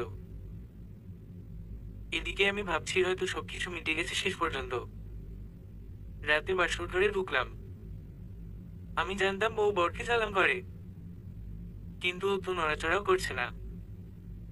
হয়তো জানে না। আমি রুহির পাশে গিয়ে বসলাম। ওর ঘুমটা সরাতেই ঠাস, আচমকা এমন কিছু হবে আমি ভাবতে পারিনি। রুহি, কি জন্য বিয়ে করলি? যা করার তা তো আগেই করে নিয়েছিস। আমি এমনি দিন মারতা ভালো কথা তাই বলে বাসর রাতেও মারতে ছাড়বে না। রুহি, বেশি কথা বলিস না আর ভুল করেও আমাকে ছুবি না। আমি, ঠিক আছে। আমি বিছানায় শুতে গেলে রুহি বলে উঠল, রুহি, বিছানায় কেন উঠছিস? আমি ঘুমাবো তাই। রুহি, কি হও, তুই আর আমি এক বিছানায় শুব? আমি, হ্যাঁ, তাতে সমস্যা কি? এখন তো আমরা বিবাহিত। রুহি, চুপ, আর ভুল করেও একটা কথা বলবি না। তুই যদি বিছানায় ঘুমাস তাহলে আমি ফ্লোরে ঘুমাবো। আমি, না থাক, তুমি উপরে ঘুমাও, আমি নিচে ঘুমাচ্ছি। আমি নিচে ঘুমাতে রাজি হলাম কারণ এখন সে অন্তঃসত্ত্বা, যদিও বা আমি কোনোদিন নিচে শুয়ে থাকিনি। তারপরেও বিছানা থেকে একটা বালিশের কাঁথা নিয়ে নিচে শুয়ে পড়লাম। কাঁথাটা ফ্লোরে রেখে শুয়েছি। তারপরেও পিঠে ব্যথা করছে। আমার নরম বিছানায় শুয়ে অভ্যাস। যাই হোক, অনেক কষ্ট করে ঘুমেলাম। সকালবেলা রুহি আমাকে ধাক্কা দিতে দিতে ঘুম থেকে উঠালো। রুহি, উঠো। আমি, মা, আর একটু ঘুমাতে দাও। রুহি, আমি তোর মা নই। ঘুম থেকে তাড়াতাড়ি উঠো, না হলে তোর উপর পানি ঢেলে দিব, আর তাতেও কাজ না হলে তোর মোবাইলটা ভেঙে ফেলে দিব। আমি তাড়াতাড়ি ঘুম থেকে উঠে গেলাম। আমার যাই হোক, মোবাইলটা ঠিক থাকলেই হলো। আমি, কি হয়েছে, এত চেঁচাচ্ছ কেন? রুহি খালা তোকে নিচে খেতে রেখেছে। তুমি যাও, আমি ফ্রেশ হয়ে আসি। রুহি চলে গেল। এবার আমি ফ্রেশ হয়ে নিচে গেলাম। আমি কই খাবার দাও। আজও তো রুহি আমাকে খাবার দিল ঠিকই, কিন্তু আমার সাথে একটা কথা বলল না। এখনো রেগে আছে হয়তো। আস্তে আস্তে সব ঠিক হয়ে যাবে। খাবার খেয়ে উপরে গেলাম। এখন একটু বাইরে যাব। রেডি হলাম, কিন্তু আমি আমার ফোনটা খুঁজে পাচ্ছি না। নিচে গিয়ে আম্মুকে জিজ্ঞেস করলাম, কিন্তু আম্মু শুধু জানি না বলে থেকে গেল। বুঝলাম আমার সাথে কথা বলার মুড নেই। তাই উপরে চলে এলাম। রুমে ঢুকে দেখি রুহি একশো হয়ে চেয়ার উপরে তাকিয়ে রয়েছে, হয়তো কিছু ভাবছে। রুহিকে জিজ্ঞেস করে দেখি, রুহি আমার ফোনটা খুঁজে পাচ্ছি না, একটু খুঁজে দিবে প্লিজ। রুহি শুধু একবার আমার দিকে দেখালো, আর তারপর আবার অন্যদিকে মুখ ঘুরিয়ে নিল। আমি রুহি থামিয়ে দিল। রুহি চুপ।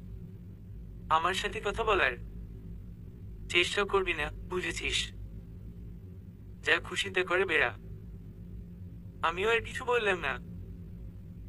বুঝতেই পারছি সবার এখন অনীহা জন্মে গেছে আমার উপর।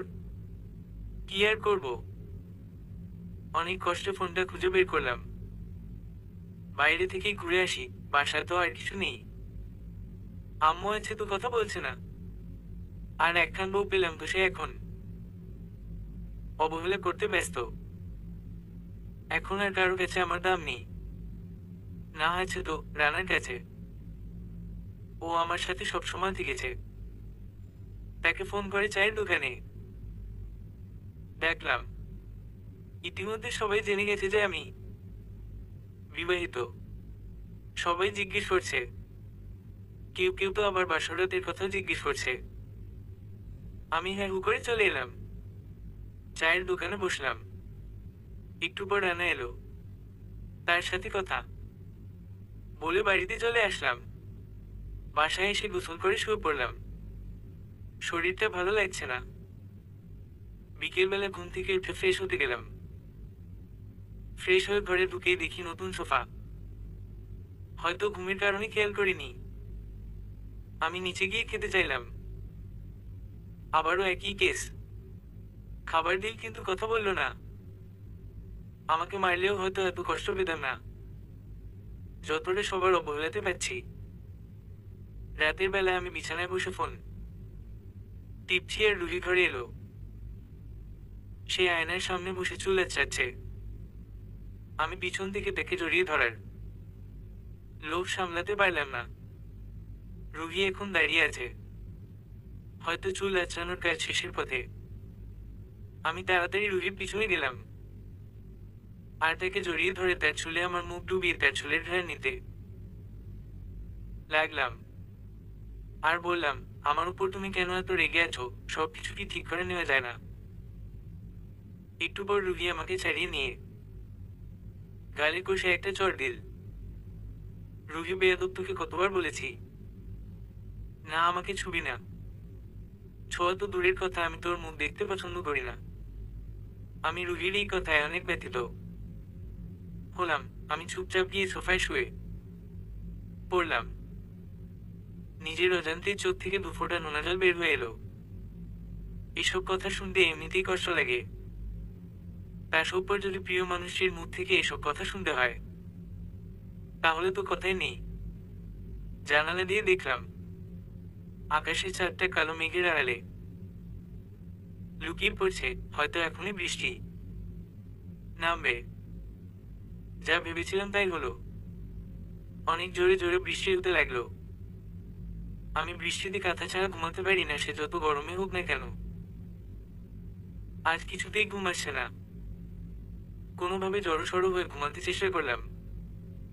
সকালবেলা ঘুম থেকে উঠে তো আমি অবাক না হয়ে পারলাম না। এটা অবাক হওয়ারই বিষয়, কারণ আমার শরীরের উপর কাঁথা ছিল। এই ঘরে তো আমি আর রুহি ছাড়া কে নেই। রুহি তো আমাকে এখন সহ্যই করতে পারে না। তাহলে আমার গায়ে কাঁথা দিবে কেন? দিয়েছে হয়তো দয়া করে। আমার উপর দয়া করেছে, এতে আমি খুশি। যাক, অন্তত একটু তো খেয়াল রেখেছে। যদিও বাড়িটা খুব একটা না, তবুও এখন আমি যে পরিস্থিতিতে আছি এটাই অনেক। হয়তো এখন আস্তে আস্তে সবকিছু ঠিক হয়ে যাবে। আমি খুশি মনে বাথরুমে ফ্রেশ হতে ঢুকলাম। এরপর নিচে খেতে গেলাম। আমি আম্মু খেতে দাও। রুহি খালা বাসায় নেই। আম্মুর সাথে কোথাও গেছে। আমি তাহলে তুমি খেতে দাও। রুহি আমার কথা মতো খাবার দিয়ে উপরে চলে গেল। আজ এত খুশি লাগছে কি যে বলবো। খাচ্ছি আর মনে মনে ডান্স মারাচ্ছি। খুশির চোটে খেতেও পারছি না। একে তো আমার সেবা, তার উপর ভালোভাবে কথা বলা। আহা কি আনন্দ। আজ ট্রিট দিব রানা আর প্রিয়কে। খাবার খেয়ে উপরে গেলাম। প্যান্ট শার্ট পরে রেডি হলাম। এখন একটু পারফিউম লাগিয়ে নিই। রুহি বিছানায় বসে আমার কাণ্ড দেখছে। দেখুক, সমস্যা নেই। কিন্তু এখানে তো কয়েকটা পারফিউম রয়েছে, এখন কোনটা মাখবো বুঝতে পারছি না। রুহি আবার এসবে এক্সপার্ট। তাকেই একবার জিজ্ঞেস করে দেখি। আমি রুহি, দেখো তো কোন পারফিউম মাখবো। রুহি এইটা। আমি থ্যাংক ইউ। যাক, রুহির রাগ তাহলে একটু একটু করে কমছে। আমি জুতাটা পরলাম। এত খুশি লাগছে কি আর বলবো। খুশির ঠেলায় রুহির গালে একটা চুমা দিয়ে দিলাম দৌড়। বাইরে এসে রানাকে ফোন দিলাম। রানা, কি খবর মামা? আমি খবর গরম। তাড়াতাড়ি রেডি হ, তোরে ট্রিট দিমু আজ। রানা, সত্যি বলছিস তো? আমি হুম। রানা, কোথায় আসবো? আমি কলেজের পাশে রেস্টুরেন্টায়। রানা, ঠিক আছে। এবার প্রিয়াকে ফোন লাগায়। প্রিয়া হুম বল। আমি তাড়াতাড়ি রেডি হ। প্রিয়া, কেন? আমি আর তোরে ট্রিট দিমু। প্রিয়া, কেন? আমি চুপ কর। এত কেন কেন লাগাস? কেন? যা বলছি তা কর। আর কলেজের পাশের রেস্টুরেন্টে আয়। প্রিয়া, ঠিক আছে। যাক, দুইজনের ম্যানেজ করতে পেরেছি। তাহলে আমি এবার আমার বাইকটা নিয়ে দিলাম দৌড়। একেবারে রেস্টুরেন্টে এসে পৌঁছলাম। আমি ওদের জন্য বসে আছি। এখানে আসার আরো একটা কারণ আছে। কারণটা হলো প্রিয়া আর রানার মিল করা। আর কতদিন ওরা একা একা থাকবে? রানা এলো। আমি, আয় বসো। রানা হুম। আমরা টুকিটাকি কথা বলছি আর প্রিয়া এলো। প্রিয়াকে দেখে রানার মনটা একটু খারাপ হয়ে গেল। আমি, আয় বসো। প্রিয়া আজ হঠাৎ ট্রিট দিতে চাইলি, কারণটা কি? এরপর আমি ওদের সবকিছু খুলে বললাম। রানা হুম, বসো, মানতে হবে তোকে। অবশেষে পূরণ করলি সিনিয়র বউয়ের স্বপ্ন। আমি হুম। তবে এটাকে বলা যায় সিনিয়র খালাতো বউ। প্রিয়া হুমম। আমি খাবার অর্ডার দিলাম। সবাই মিলে অনেক আনন্দ হচ্ছে। এত খুশির ঠেলায় আবার মরেনে যাই। খাবার শেষে আইসক্রিম অর্ডার দিলাম। রানা এখন হাত ধুতে গেল। প্রিয়া যাচ্ছিল, তবে আমি থেকে আটকালাম। প্রিয়া হুম বল, কি বলবি? আমি আসলে প্রিয়া কথাটা একটু অন্যরকম। কিছু মনে করিস না। প্রিয়া, আচ্ছা বল। আমি দেখে রানার ব্যাপারে সবকিছু খুলে বললাম। প্রিয়া, তো আমি কি করব? আমি তোকে কিছু করতে বলছি না। তবে ছেলেটা তোকে খুব ভালোবাসে রে। প্রিয়া হাদারামটা কি কিছুই বুঝে না যে আমিও তাকে পছন্দ করি। আমি সত্যি বলছিস? প্রিয়া হুমম। আমি থাক, এখন আর লজ্জা পেতে হবে না। হাত ধুতে চল। আমি আর প্রিয়া হাত ধুয়ে আসলাম। ততক্ষণে রানা হাত ধুয়ে চেয়ারে এসে বসে আছে। আমি গিয়ে চেয়ারে বসলাম, আর প্রিয়া রানার পাশে চেয়ারে বসলো। আইসক্রিম চলে এসেছে। রানা মাথা নিচ দিকে করে আছে আর আইসক্রিম খাচ্ছে। প্রিয়াকে ওর পাশে চেয়ারে বসা দেখে বেচারা লজ্জা পেয়ে এরকম করছে মনে হয়। আমি প্রিয়াকে ইশারা করে একটু দূরে চলে আসলাম যাতে ওদের ডিস্টার্ব না হয়। প্রিয়া কেমন আছিস? রানা ভালো। প্রিয়া তোর কি কিছু হয়েছে? রানা না। প্রিয়া তাহলে এরকম মনমরা হয়ে আছিস কেন? রানা এমনি। প্রিয়া তাকা আমার দিকে। রানার ডালে হাত দিয়ে। রানা কি করছিস? এটা পাবলিক প্লেস। প্রিয়া তাতে কি হয়েছে? তুই না আমার ভালোবাসিস? রানা তোকে কে বললো? প্রিয়া আগে বল তুই আমাকে ভালোবাসিস কিনা? রানা হুমবাসি। প্রিয়া গাধা তাহলে এতদিন বলিসনি কেন? রানা ভয় পেয়েছিলাম আর পরে তো তুই চলে গেলি। আমি উহুম। উহুম। প্রেম বাদ দাও, চলো কোথা থেকে ঘুরে আসি। প্রিয়া চল পার্কে যাই। আমি প্রেম শুরু হতে না হতেই পার্কে যাবা? প্রিয়া ধুর ফাজলামি রাখো। আমি তোদের সাথে যেয়ে কি করব? প্রিয়া কি করবি মানে? আমাদের প্রেম তো শুরু হলো তোর কারণে। রানা কি তার মানে এইসব তুই বলেছিস? আমি তোর তো আর এসবই সাহস নেই। আচ্ছা চল পার্কে যাই। বিল মিটিয়ে দিয়ে আমরা পার্কে গেলাম। তারা দুজন প্রেমালাপ করছে আর আমি বসে বসে অন্যদের প্রেম দেখছি। এসব দেখে আমার রুহির কথা মনে পড়ে গেল। বাসায়ও একা আছে, কি যে করছে। এখন এ সময় ওর পাশে থাকা দরকার আমার। আমি ওদের দুজনকে বুঝিয়ে বাসায় এলাম। আমি সোজা উপরে দিলাম। রুহি এইমাত্র গোসল সেরে বের হয়েছে। এখন সে চুল আঁচড়াচ্ছে। আমি পেছনে থেকে দেখে জড়িয়ে ধরলাম আর তার কাঁধে মুখ ডুবালাম। এখন নিশ্চয় কিছু বলবে না, কারণ এখন আগের থেকে কম রেগে আছে। এতটুকুর আগে আমি ভালোবাসা দিয়ে দূর করে দিব। কিন্তু না, হঠাৎ রুহি যে আবার কি হলো? রুহি তার সস ছাড় জানোয়ারও কোথাকার। কি ভেবেছিস তুই? তোর সাথে ভালো করে কথা বলেছি তাই ভাবছি সব ভুলে গেছি। তোর মতো জানোয়ারকে তো আমি কোনোদিন ভুলব না। কুত্তার বাচ্চা, তুই জানিস না এখন আমি অন্তঃসত্ত্বা। আমি থাক, আর কিছু বলতে হবে না। আমাকে ক্ষমা করে দাও। আমি সোজা ছাদে চলে গেলাম।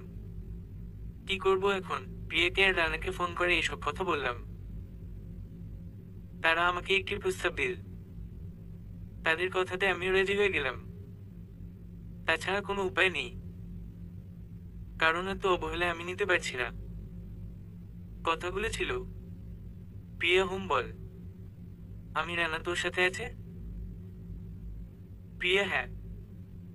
তবে তোর কণ্ঠ এমন শোনাচ্ছে কেন? আমি প্রিয়াকে সবকিছু বললাম, আজকে যা ঘটেছিল। প্রিয়া তুই এক কাজ কর। আমি কি কাজ? প্রিয়া আমরা ভাবছি আমরা কিছুদিনের জন্য আমেরিকায় ঘুরতে যাব। তুইও আমাদের সাথে কিছুদিনের জন্য আমেরিকা চলে আয়। আর তোর সাথে যেরকম ঘটনাগুলো ঘটছে এতে তুই ডিপ্রেশনে চলে যেতে পারিস। আর আমরা চাই না তোর কোন ক্ষতি হোক। তুই প্লিজ না করিস না। আমি আচ্ছা, কিন্তু ওখানে আমি গিয়ে কি করব? প্রিয়া ওখানে আমার মামাতো বোনের অফিস রয়েছে, তুই চাইলে সেখানে চাকরি করতে পারিস। আমি হুম ঠিক আছে। প্রিয়া তুই একটু অপেক্ষা কর, আমি তার সাথে কথা বলে নিই। আমি আচ্ছা। কি আর করব? এত অবহেলা আর সহ্য করতে পারছি না। অবহেলা করতো তাও ঠিক আছে, তবে আমার কারণে আজকে আমার বাবা মাকে নিয়ে গাল শুনতে হচ্ছে। হয়তো বা আমার বাচ্চাটাকেও সে আমার মতোই ঘৃণা করবে। তাই আমি চাচ্ছি না যে আমার কারণে কেউ কষ্ট পাক। তাই থাকবো না আর এখানে। দোষ যতটা আমার রয়েছে ঠিক ততটাই দোষ তার রয়েছে। সেদিন যদি সে আমাকে আজকের মতো আটকাতো তাহলে তো আর এত কিছু হতো না। প্রিয়া ফোন দিয়েছে। আমি কি বললো? প্রিয়া কাল রাত 10টায় ফ্লাইট, রেডি থাকিস। আমি থ্যাঙ্কস। আমি আর কিছু না বলে ফোন কেটে দিলাম। কষ্ট লাগছে, অনেক কষ্ট। কি যে করি কিছুই মাথায় আসে না। ছবিতে দেখেছি সিগারেট খেলে নাকি কষ্ট কমে। দেখি একবার ট্রাই করে। সোজা দোকানে গিয়ে 2 প্যাকেট বেনসন নিয়ে এলাম। একটা সিগারেট হাতে নিলাম। ছাদের মাঝখানে বসে আছি। একদম রোদ আমার গায়ে এসে পড়ছে। গরম লাগছে প্রচুর, তবে এখন আর এই গরম কিছুই মনে হচ্ছে না। সিগারেটটা ধরালাম। সিগারেট ধরাতে একটা কথা মনে পড়ে গেল। ক্লাস 10-এ থাকতে একবার সিগারেট খাচ্ছিলাম। সেই সময় রুহি দেখে ফেলে। আর সেদিন সে কি কান্না করেছিল বলে বুঝাতে পারবো না। আর আমাকে দিয়ে বলিয়ে নিয়েছিল যেন আর সিগারেট না খাই। তারপর থেকে আর সিগারেটে হাত দিইনি। কিন্তু আজ তা করতে হচ্ছে। ওর জন্যই ছেড়েছিলাম আবার আজ ওর জন্যই গেছে টেনে নিলাম। কি আর করার, এটাই নিয়তি। আমি বসে বসে সিগারেট খাচ্ছি আর ঠিক সে সময় রুহি ছাদে এলো কাপড় মেলে দিতে। রুহি আমার হাতে সিগারেট দেখেও কিছু বলল না। যে মেয়ে আমার হাতে সিগারেট দেখে কেঁদে দিত, আর সেই মেয়ে আমাকে সিগারেট খেতে দেখেও কিছু বলল না। উপভ কার কাছে আশা করছি আমি, যে কিনা এখন আমাকে দু চোখে সহ্য করতে পারে না। দুপুরে না খেয়ে শুধু সিগারেট টানতে থাকলাম। বিকেলবেলা চোখটা একটু লেগে এলো, তাই ছাদেই শুয়ে পড়লাম। ঘুম ভাঙলো ফোনের রিংটোনের শব্দে। রানা ফোন দিয়েছে। আমি কিছু বলবি? রানা সব কিছু প্যাক করেছিস কিনা তাই জানতে কল দিলাম। আমি না, কাল সকালে করে নিব। রানা ঠিক আছে, ভালো থাক। রানা তো বলে দিল ভালো থাকতে, কিন্তু চাইলেই কি আর ভালো থাকা যায়? এখন রাত 10টা বাজে। সাইডে তাকিয়ে দেখি আরো 1 প্যাকেট সিগারেট রয়েছে। কি আর করব? আমি নিচে গিয়ে আমার প্রয়োজনীয় সব জিনিসপত্র গুছিয়ে নিলাম, সাথে রুহির কয়েকটা ছবি। মনে পড়লে না হয় এক পলক ছবিগুলো দেখব। রুহি রুমেই শুয়ে আছে। ঘুমিয়েছে কিনা তা আমি ঠিকভাবে বলতে পারবো না। আমি আবার ছাদে গেলাম, শুরু করে দিলাম সিগারেট খাওয়া। সারা রাত সিগারেট খেলাম, তারপরেও কষ্টটা এক ফোঁটাও কমলো না। মনের জ্বালা কি আর এই সিগারেট মিটাতে পারে? অনেক সিগারেট খাওয়ার ফলে শরীর থেকে বাজে গন্ধ আসছে। আমি তাড়াতাড়ি নিচে গিয়ে ভালো করে সাবান শ্যাম্পু মেখে গোসল করলাম। ব্রাশ করার পরেও মুখ থেকে হালকা সিগারেটের গন্ধ বের হচ্ছিল, তাই মাউথওয়াশ দিয়ে ভালো করে কুলি করলাম। 2 দিন আগেই সেভ করেছি, তাই আর সেভ করলাম না। হাজার হলেও আমেরিকা যাব, ভালোভাবে না গেলে কি আর হয়? রুহি এখনো ঘুমিয়ে আছে। আমি সম্পূর্ণ রেডি হয়ে গেছি। বের হবার আগে রুহির কপালে ছোট করে একটা ভালোবাসা স্পর্শ করে দিলাম। নিচে নেমেই আম্মুর সাথে দেখা। আম্মু এরকম সাজুগুজু আর ব্যাগ নিয়ে। কোথায় যাচ্ছিস? আমি বিয়ে করেছি। চাকরি না করলে কি দিয়ে হবে, তাই চাকরি করতে যাচ্ছি। আম্মু নিজেদের কোম্পানি থাকতে অন্যের জায়গায় চাকরি করার কি দরকার? আমি একবার আম্মুকে জড়িয়ে ধরলাম। আমার চোখে পানি চলে এসেছে। যে জায়গায় যাচ্ছি জানি না আর কবে এখানে আসা হবে। আমি যদি কোন ভুল করে থাকি তাহলে আমাকে ক্ষমা করে দিও।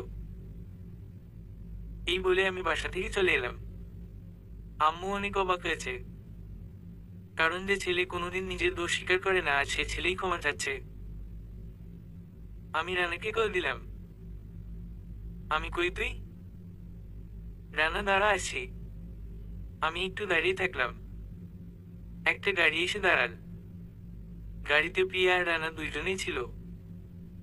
আমরা এয়ারপোর্ট পৌঁছলাম। প্লেনে উঠে অপেক্ষা করতে লাগলাম। আর মাত্র 5 মিনিট পর প্লেনে উঠে যাবে আকাশে। চলে যাব বহু দূরে, একথা ভেবে চোখ থেকে 2 ফোঁটা জল গড়িয়ে পড়ল। চলে এলাম আমেরিকা। আজকে রেস্ট নিলাম।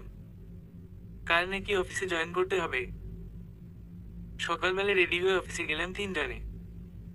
ব্যাপারটা অন্যরকম লাগলো আমার কাছে, কারণ আমি বসের সেক্রেটারি হিসেবে নিয়োগ হলাম আর ওরা দুজন সাধারণ কর্মচারী হিসেবে। যাই হোক, বসের কাছে যায়। আমি may I come in sir? মেয়েলি কণ্ঠে ইয়েস কাম ইন। ম্যাডামকে দেখে তো আমি অবাক, কারণ ম্যাডামটা ছিল তানজিলা। আমি আপনি এখানে? তানজিলা হ্যাঁ। আমি কিন্তু এখানে তো। তানজিলা জানি আপনি কি জিজ্ঞেস করবেন। আমি প্রিয়ের মামাতো বোন। আমিও। তানজিলা আসেন বসেন। আমি চুপচাপ বসে পড়লাম। তানজিলা আপনি কি নার্ভাস ফিল করছেন? আমি মানে এটাই আমার প্রথম জব তো তাই। তানজিলা আপনি কোনো চিন্তা করিয়েন না, ম্যানেজার আপনাকে আপনার কাজ বুঝিয়ে দিবে। Tanzila manager? Manager yes ma'am. Tanzila ওনাকে ওনার কাজ বুঝিয়ে দিন। Manager okay ma'am.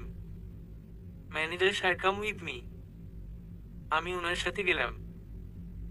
তিনি আমাকে আমার কেবিন দেখিয়ে দিলেন আর আমাকে আমার কাজ বুঝিয়ে দিলেন। আমার কেবিনটা ম্যাডামের কেবিনের সাথে লাগানো, মাঝে শুধু কাজ দেওয়া, কাজের এপার থেকে ওপার স্পষ্ট দেখা যাচ্ছে। ম্যাডাম আমাকে ডেকে পাঠালো। আমি ম্যাডাম আসতে পারি? ম্যাডাম আসেন, বসেন। আমি জি কিছু বলবেন? ম্যাডাম আগে আমাকে আপনি আর ম্যাডাম বলা বন্ধ করুন। আমি কিন্তু আপনি তো আমার বস। আপনাকে কিভাবে তুমি বলে ডাকবো? ম্যাডাম যা বলছি তা করো। আমি জি। তানজিলা বলো কি খাবে, চা না কফি? আমি চা। তানজিলা চা অর্ডার করলো। সে আমার ব্যাপারে ছোটখাটো কথা জিজ্ঞেস করছে। পিয়ন চা দিয়ে গেল। আমি চা খাচ্ছি আর তানজিলের কথার উত্তর দিচ্ছি। চা খাওয়া শেষে আমি আমার কেবিনে এসে টুকিটাকি কাজ করতে লাগলাম। প্রথম দিন বলে মনে হয় কম কাজ দিয়েছে। লাঞ্চ টাইমের সময় হলো। আমি রানা আর প্রিয়া একসাথে ক্যান্টিনে গেলাম। 3 জন মিলে মজা করছি আর খাচ্ছি। বন্ধুদের সাথে থাকার মজাই আলাদা। আমি এখানে একা এলে হয়তো এত মজা হতো না। আজ আমায় কোথায় থাকার কথা ছিল আর কোথায় আছি, বসে বসে এগুলোই ভাবতেছি। কি আর করার, ভাগ্যটা তো আর আমার হাতে নেই। যদিও বা আমি চেষ্টা করছি ভাগ্যটাকে বদলানোর হাজার চেষ্টা করেও পারলাম না, কিন্তু হাল ছাড়বো না। একদিন না একদিন ভাগ্য ঠিক আমার সহায় হবে। খারাপ সময় যেহেতু এসেছে, ভালো সময়ও ঠিক একদিন না একদিন আসবে। অফিসের নিচে ক্যান্টিন থাকায় উপর থেকে সবকিছু দেখা যায়। উপরে তাকিয়ে দেখি তানজিলা আমাদের দিকে তাকিয়ে রয়েছে। আমি সেদিকে খেয়াল না করে চুপচাপ খেতে থাকলাম। খাওয়া শেষে কেবিনে গেলাম আর একটু কাজ করলাম। বিকেল 5টায় অফিস শেষ হয়ে গেল। আমরা যাচ্ছিলাম আর ঠিক সে সময় তানজিলা গাড়ি নিয়ে এসে আমাদের সামনে দাঁড়ালো। তানজিলা এসো তোমরা। আমি না ঠিক আছে, আমরা যেতে পারবো। তানজিলা তুমি কি জানো তোমরা কোথায় যাবে? আমি জানি না, তবে প্রিয়া জানে। তানজিলা আমি তোমাদের ড্রপ করে দিই। প্রিয়া উঠতে জানা। আমি এর কথা না বাড়িয়ে উঠে পড়লাম। প্রিয়া আর রানা আগে পিছনের সিটে বসে পড়েছে, তাই আমাকে বাধ্য হয়ে তানজিলার পাশে বসতে হলো। তানজিলারা এত বড় লোক, তারপরে ওর ড্রাইভার নেই। কথাটা যেন কেমন লাগছে। গাড়ি এসে থামলো বড় একটি বাড়ির সামনে। দেখতে এত সুন্দর কি যে বলবো, আর বাড়িটাও বিশাল। বাড়িতে আমরা সবাই একসাথে ঢুকলাম। পুরো বাড়িটাতে তানজিলার ছবি রয়েছে, তার মানে এটা তানজিলাদের বাড়ি। আমাদের থাকার ব্যবস্থা এখানেই করা হয়েছে। বাড়িটাতে শুধু কয়েকটা কাজের লোক রয়েছে, আর কেউ নেই। আমি তোমার পরিবারের মানুষ কই? আমি এই কথা জিজ্ঞাসা করতেই তানজিলের মুখ কালো হয়ে গেল। তানজিলা আমার পরিবার বলতে কেউ নেই। আমি অনাথ। প্রিয়া চুপ করত। এই কথা আর কোনো সময় বলবি না। আমরা থাকতে তুই অনাথ কিভাবে হুম? তানজিলা হুম। আচ্ছা, তোরা রুমে গিয়ে ফ্রেশ হয়ে নে। জরিনা খাবার রেডি করুক ততক্ষণে। জরিনা হচ্ছে কাজের বুয়া। আমরা সবাই রুমে গেলাম আর ফ্রেশ হলাম। আমার রুমটা দোতলায়। তানজিলার পাশের রুমে। ফ্রেশ হয়ে নিচে গেলাম। সবাই আমার জন্যই অপেক্ষা করছিল। আমরা সবাই একসাথে খেলাম। খাওয়ার পর সবাই মিলে ছাদে গেলাম। 4 জন মিলে ভালোই মজা হচ্ছে। একটু পর আমি আমার রুমে চলে এলাম। এসে শুয়ে শুয়ে গেম খেলছি। হঠাৎ আমার রুমে তানজিলা এলো। তানজিলে কি করছো? আমি গেম খেলছি। তানজিলে কি গেম? আমি পাবজি। তানজিলে তোমাকে একটা কথা বলবো। আমি বলো। তানজিলে কথাটা রাখবে তো? আমি রাখতে পারার মতো হলে রাখবো। তানজিলা আমাকে এই গেমটা খেলা শিখাবে। আমার অনেক শেখার ইচ্ছা, কিন্তু শেখানোর মানুষ নাই। আমি হুম অবশ্যই। এর জন্য এত ভনিতা করার কি আছে? আমি তানজিলাকে গেমের ব্যাপারে সবকিছু বলে দিলাম। ও খুব তাড়াতাড়ি শিখে গেল। গেম খেলার পর ওর আবার গল্প করার ইচ্ছা হলো।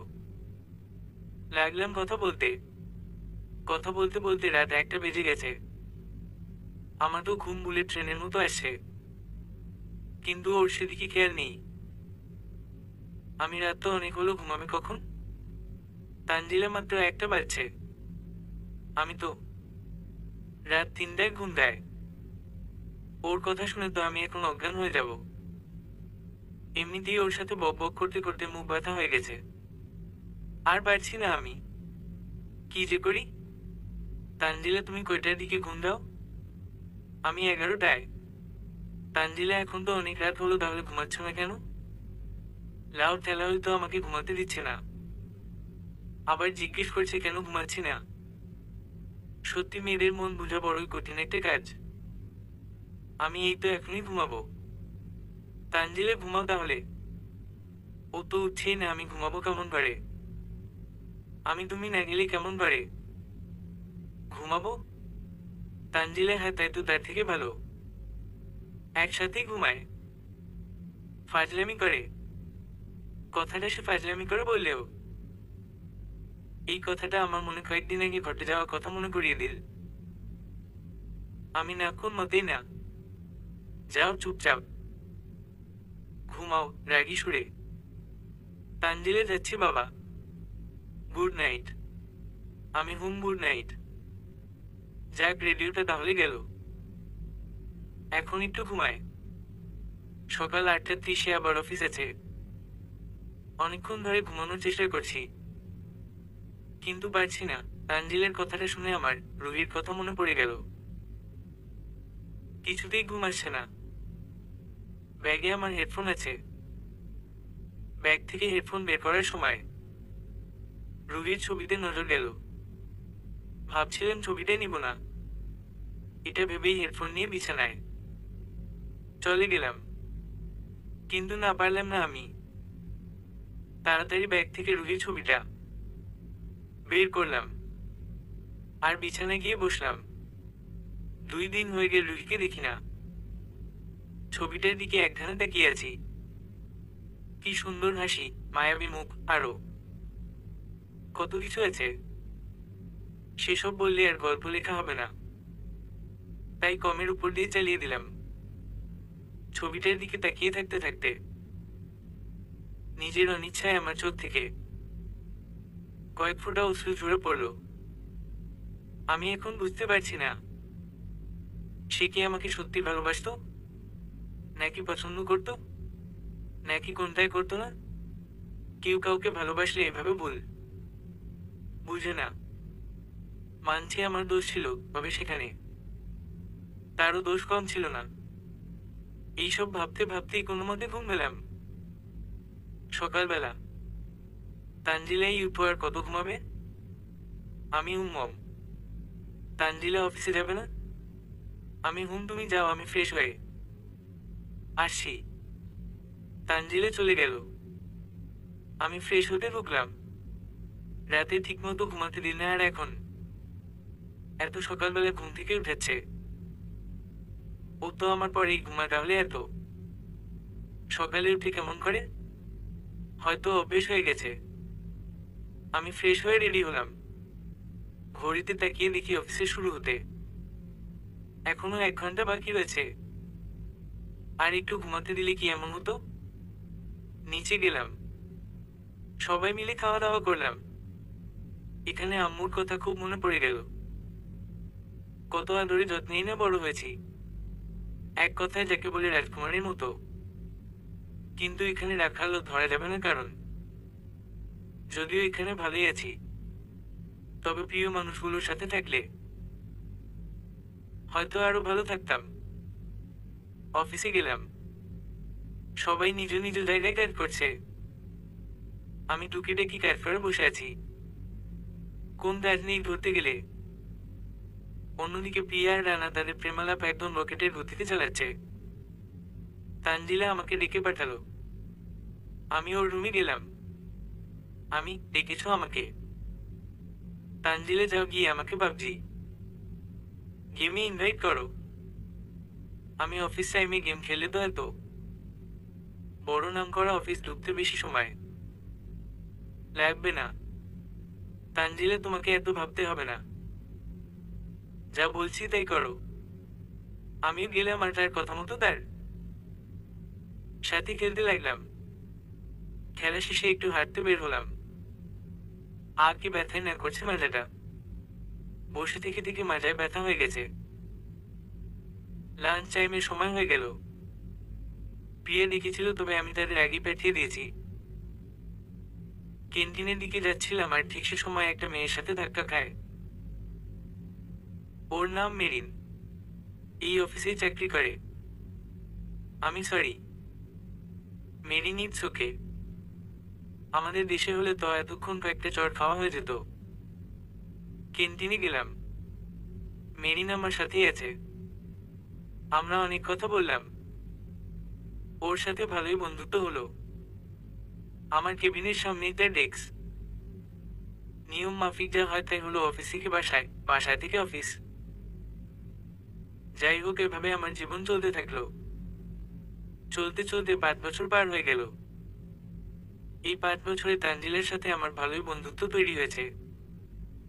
রানা আর প্রিয়া 3 বছর আগে বিয়ে করেছে, আর এখন তাদের ফুটফুটে একটা ছেলে সন্তান রয়েছে। কেবিনে বসে কাজ করছি, আর তখনই তানজিলা আমাকে ডেকে পাঠালো। গিয়ে শুনলাম আজ আমাদের আর্জেন্ট বাংলাদেশে যেতে হবে, কারণ সেখানে যেতে 2 দিন সময় লাগবে। কোনো এক কোম্পানির সাথে নাকি ডিল রয়েছে। আমরা 5 জন তাড়াতাড়ি বাংলাদেশের উদ্দেশ্যে রওনা দিলাম। বাংলাদেশে পৌঁছে আমরা সোজা মিটিং রুমে ঢুকলাম। ভিতরে ঢুকে দেখলাম যে আমার আব্বু রয়েছে সেখানে। আব্বু হয়তো আমাকে দেখতে পায়নি, তাই আমি তানজিলাকে বললাম যে আমাকে এখনই বাথরুমে যেতে হবে। আমি সেখান থেকে চলে আসলাম। খুব ক্লান্ত লাগছে, তাই একটু মুখ হাত ধুতে ওয়াশরুমে ঢুকলাম। মুখ হাত ধোয়ার পর অফিসে হাঁটাহাঁটি করছিলাম। ঠিক সে সময় আমার নজর গেল একটা বাচ্চা মেয়ের উপর। দেখতে এত কিউট, কি আর বলবো। শান্ত হয়ে বসে আছে। সাধারণত এই বয়সের বাচ্চারা এরকম হয়ে থাকে না। বাচ্চাটা চকলেট খাচ্ছে আর চারদিকে তাকাচ্ছে। আমি গিয়ে বাচ্চাটার পাশে বসলাম। আমি, হেই কিউটি। বাচ্চাটা, আসসালামু আলাইকুম। আমি তো অবাক, এই বয়স থেকেই সালাম দিতে শিখে গেছে। আমি, ওয়ালাইকুম আসসালাম। বাচ্চাটা, আপনি জানেন না কালো সাথে কথা বলতে গেলে প্রথমে সালাম দিতে হয়? বাচ্চা তাই তো করে কথা বলছে। আমি সরি, ভুল হয়ে গেছে। বাচ্চাটা ঠিক আছে। আম্মু বলেছে কেউ যদি ক্ষমা চায় তাহলে দেখে ক্ষমা কলে দিতে। আমি তোমার নাম কি? বাচ্চাটা রিদি। আমি হাউস সুইট নেম। এখানে কার সাথে এসেছো?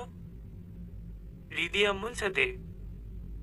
আপনি কার সাথে এসেছেন? আমি বন্ধুর সাথে। ওর চকলেট শেষ হয়ে গেছে। তুমি চকলেট খেতে কি খুব পছন্দ করো?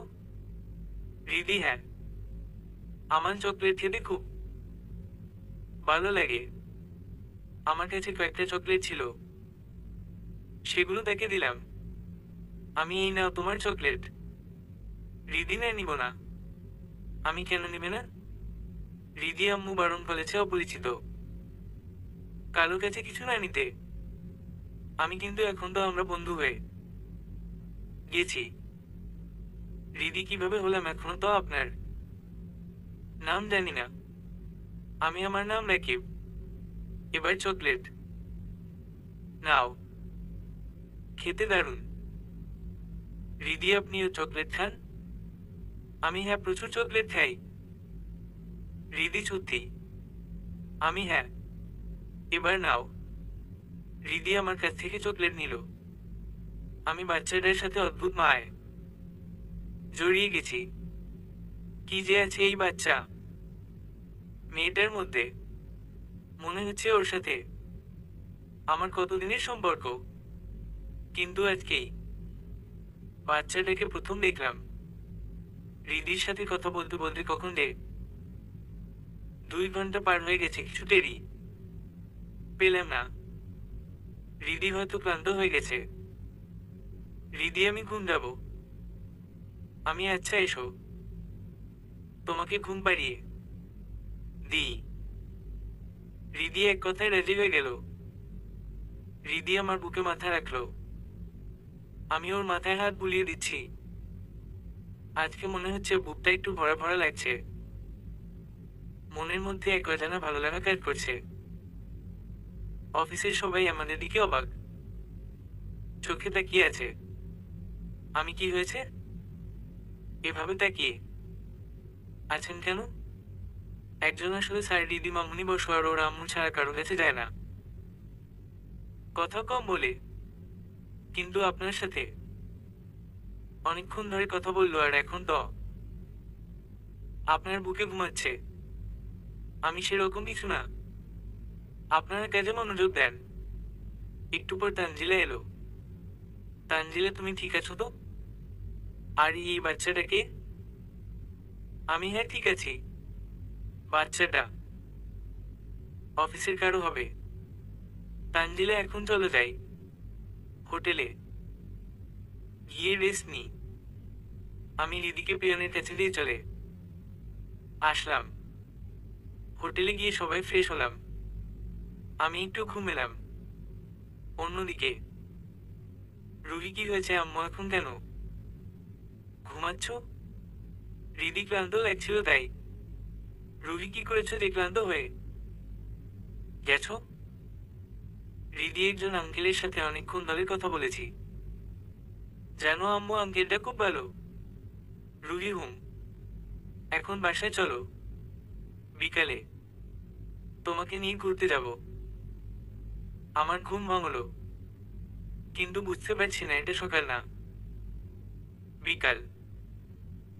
প্রায় এমন হয়। ফোনটা হাতে নিয়ে বুঝতে পারলাম এটা বিকাল। ফ্রেশ হলাম। একটু পর সবাই একসাথে হলাম। সবার কথা আজ অনেকদিন পর এসে ফিরেছে, তাই ঘুরতে যাবে। সবাই মিলে ঘুরতে বের হলাম। অনেকক্ষণ ঘোরাঘুরির পর ভাবলাম একটু পার্কে যাই, কিন্তু রানা এবং প্রিয়া নাকি একটু শপিং এ যাবে। কি আর করার, আমরাই গেলাম। সন্ধ্যার সময় আবার পার্কে বসে থাকতে অনেক মজা লাগে। পার্কে গিয়ে বসলাম। একটু পর যখন চলে আসবো তখন কি যেন পিছন থেকে আমার হাত ধরে টান দিল। পিছনে ঘুরতে দেখি এটা রিদি। আর এই কিউটি, তুমি এখানে? রিদি, হ্যাঁ, আম্মুর সাথে ঘুরতে এসেছি। একটু পিছনেই তার আম্মু দাঁড়িয়ে ছিল। আমি পিছনে তাকাতেই আমি হতভম্ব হয়ে দাঁড়িয়ে রইলাম। রিদির আম্মু আর কেউ না, আমার রুহি। রুহিকে আজ এতদিন পর দেখবো সেটা কখনো ভাবিনি। আমি রুহি, তুমি এখানে? রুহি কোনো কথা বলছে না, একদম পাথরের মূর্তির মতো দাঁড়িয়ে আছে। ওর চোখ দিয়ে পানি অঝরে বেয়েই যাচ্ছে। রুহি কিছু বলতে যাবে ঠিক তখনই তানজিলে কি হলো, হোটেলে যেতে হবে তো, তাড়াতাড়ি চলো। কে জানি রুহি কি ভাবলো আমার কাছে এসে। রুহি বিয়ে করে নিয়েছো তাহলে? আর হ্যাঁ, তোমার ছেলেটা খুব সুন্দর। ভালো থেকো তুমি। কান্না ভেজা কণ্ঠে এই কথাটুকু বলে রুহি রিদিকে কোলে করে নিয়ে চলে গেল। তানজিলের কোলে তখন রানার ছেলে আয়ান ছিল। রুহি হয়তো ভেবেছে যে আমি বিয়ে করে নিয়েছি, কিন্তু ও কি জানে ওকে ছাড়া আমি আর কাউকে নিয়ে ভাবতে পারি না। আমার পুরো হৃদয় জুড়ে তার নাম লেখা রয়েছে। সেটা কি ও জানে? না, ও কিছুই জানে না। সারা জীবন শুধু আমাকে ভুল বুঝে গেল। শুধুমাত্র ভুল বোঝার কারণেই আজ আমার জীবনটা উলটপালট হয়ে আছে। আমাকে একবার জিজ্ঞেস করলে কি তার খুব ক্ষতি হয়ে যেত? আর রিদি তাহলে আমারই সন্তান। তার কারণেই হয়তো ওর সাথে আমার মিল। হোটেলে গিয়ে রাতে খাবার খেয়ে শুয়ে পড়লাম। কাল সকালবেলা আমাকে আমার বাসায় যেতে হবে। যাবো আর রুহিকে সবকিছু বলে দিব। এই ভেবে খুশি লাগছে। কালকে সবার সাথে দেখা করতে পারবো। কাল সবাইকে সারপ্রাইজ দিয়ে দিতে হবে। সকালবেলা সব কাজ ছেড়ে বেলা 8টার দিকে আমার চিরচেনা বাসার দিকে রওনা দিলাম। বাসার সামনে পৌঁছলাম। ভেবেছিলাম সবাইকে সারপ্রাইজ দিব, কিন্তু এখানে এসে তো আমি নিজেই সারপ্রাইজ হয়ে গেলাম। বাড়িটা ফুল দিয়ে সাজানো হয়েছে, আর গেটে বড় বড় করে লেখা রিফাত ওয়েজ রুহি। এটা দেখেই আমার মাথায় আকাশ ভেঙে পড়লো। না, এটা হতে পারে না। আমার রুহি আমার সাথে এমন করতে পারে না। যে করেই হোক এ বিয়ে আমাকে আটকাতেই হবে। আমি তাড়াতাড়ি ভিতরে গেলাম। ভিতরে গিয়েই প্রথমে আম্মুর সাথে দেখা। আম্মু আমাকে দেখেই কেঁদে জড়িয়ে ধরলো। আম্মু, এতদিন কোথায় ছিলি বাবা? আমি আমার কথা বাদ দাও, আগে বলো এই সব কি হচ্ছে আর রুহি কোথায়? আম্মু রুহিকে উপরে সাজাচ্ছে। আমি তার মানে বাইরে যা দেখলাম তা সত্যি? আম্মু, হ্যাঁ। আমি তাড়াতাড়ি উপরে গেলাম। গিয়ে দেখি রুহির ঘরে ওকে সাজাচ্ছে। আমি সে ঘরে ঢুকে গেলাম। সবাই আমাকে দেখে অবাক হয়ে গেছে। আমি দয়া করে রুহি ছাড়া সবাই বাইরে যান। সবাই চলে গেল। রুহি, এখানে কেন এসেছিস? আমি তোমার ভুল ভাঙাতে। রুহি, এর কি ভুল ভাঙাবি রে তুই? আমি আসলে তুমি গতকাল যা দেখেছো তা ঠিক ছিল না। রুহি, হা হা হা, পাগলা পেয়েছিস তাই না? আমি না, যা সত্যি তাই বলছি। রুহি, চুপ কর। আমি কি দেখেছি আর কি দেখিনি সেটা আমার ব্যাপার। আর দয়া করে আর কোনো ঝামেলা করিস না। আজ আমার বিয়ে, সেটা নিশ্চয়ই জানিস। আমি জানি, তবে দয়া করে তুমি এ বিয়ে করো না। রুহি, কেন করবো না শুনি? আমি, কারণ তুমি শুধু আমার, আর কারো হতে পারো না। রুহি, আমি শুধু তোর এ কথা তুই কেমন করে বললি? এতদিন তুই ছিলি তুই। আমার মেয়েটা তার জন্মের পর থেকে তার বাবার আদর পায়নি। বাবা কি জিনিস সেটা ও বুঝতেই পারেনি। যখন ওকে নিয়ে বাইরে ঘুরতে যেতাম তখন ও অন্যের বাবার দিকে ডাবাডাব করে তাকিয়ে থাকতো। আমাকে জিজ্ঞেস করতে করতে ও এখন ক্লান্ত হয়ে গেছে যে কখন ওর বাবা ওর কাছে আসবে। তখন কই ছিলি তুই যখন তোর প্রয়োজন ছিল আমাদের? আমি এখন সব দোষ আমাকে দিচ্ছ। তুমি কি ভুলে গেছো তুমি আমাকে কতটা অবহেলা করেছো? আমার পরিবার আমাকে কতটা অবহেলা করেছে। যে কারণে আমাকে এত অবহেলা করেছো সেখানে তো তোমারও দোষ ছিল। কেন সেদিন তুমি আমাকে আটকালে না? রুহি, হয়েছে তোর কথা, এখন তুই যা এখান থেকে। আমি দয়া করে এই বিয়েটা তুমি করো না। আমি তোমার পায়ে পড়ছি, তুমি শুধু আমার আর কারো হতে পারো না। আমি তোমাকে ছাড়া বাঁচবো না। প্লিজ, তুমি এই বিয়ে করো না। পা ধরে। রুহি, পা ছাড় আমার। আমি আগে বলো, তুমি এই বিয়ে করবে না? রুহি, যদি তুই আমার পা না ছাড়িস তাহলে আজকে আমি এই মুহূর্তে আত্মহত্যা করতে বাধ্য হব। আমি ন্যায়ের কথা আর মুখ দিয়ে কোনদিন বের করবে না। জড়িয়ে ধরে। রুহি আমাকে ছাড়িয়ে নিয়ে। রুহি, তার শ্বাস। বেয়াদব কোথাকার, নিজের বউ বাচ্চা থাকতে অন্য মেয়েকে জড়িয়ে ধরছিস। লজ্জা করে না তোর? আমি আমার বউ বলতে তুমি আর বাচ্চা বলতে রিদি, তাছাড়া আর কে নেয়? রুহি, তাহলে সেদিন পার্কে কি আমি ভুল দেখেছি নাকি? আমি ভুল দেখনি, তবে যা ভেবেছ তা ভুল ছিল। মেয়েটা ছিল আমার বস আর বাচ্চাটা ছিল রানার। রুহি, হয়েছে আর কিছু? আমি মানে? তুমি বিশ্বাস করছো না? রুহি, না, করছি না। আমি কিছু বলতে যাব ঠিক তখনই পার্লারের মেয়েগুলো এসে বলল যে বিয়ের সময় হয়ে যাচ্ছে, তাই তাড়াতাড়ি সাজাতে হবে, যার জন্য আমাকে বাইরে যেতে বলছে। আমি, রুহি, তুমি একটা কথা মনে রাখো, যে সময় তোমার বিয়ে হয়ে যাবে সে সময় আমার শেষ নিঃশ্বাস ত্যাগ হয়ে যাবে। এই বলে আমি ঘর থেকে বের হয়ে আসলাম। আমি ওই ঘর থেকে বের হয়ে আমার ঘরের দিকে গেলাম। ঘরে ঢুকে দেখলাম সবকিছুই আগের মতো আছে। সবকিছু গোছানো রয়েছে। বিছানায় একটু বসলাম, একটু শুয়ে থাকলাম। কতগুলো বছর পর আজ আমার ঘরে শুয়ে আছি।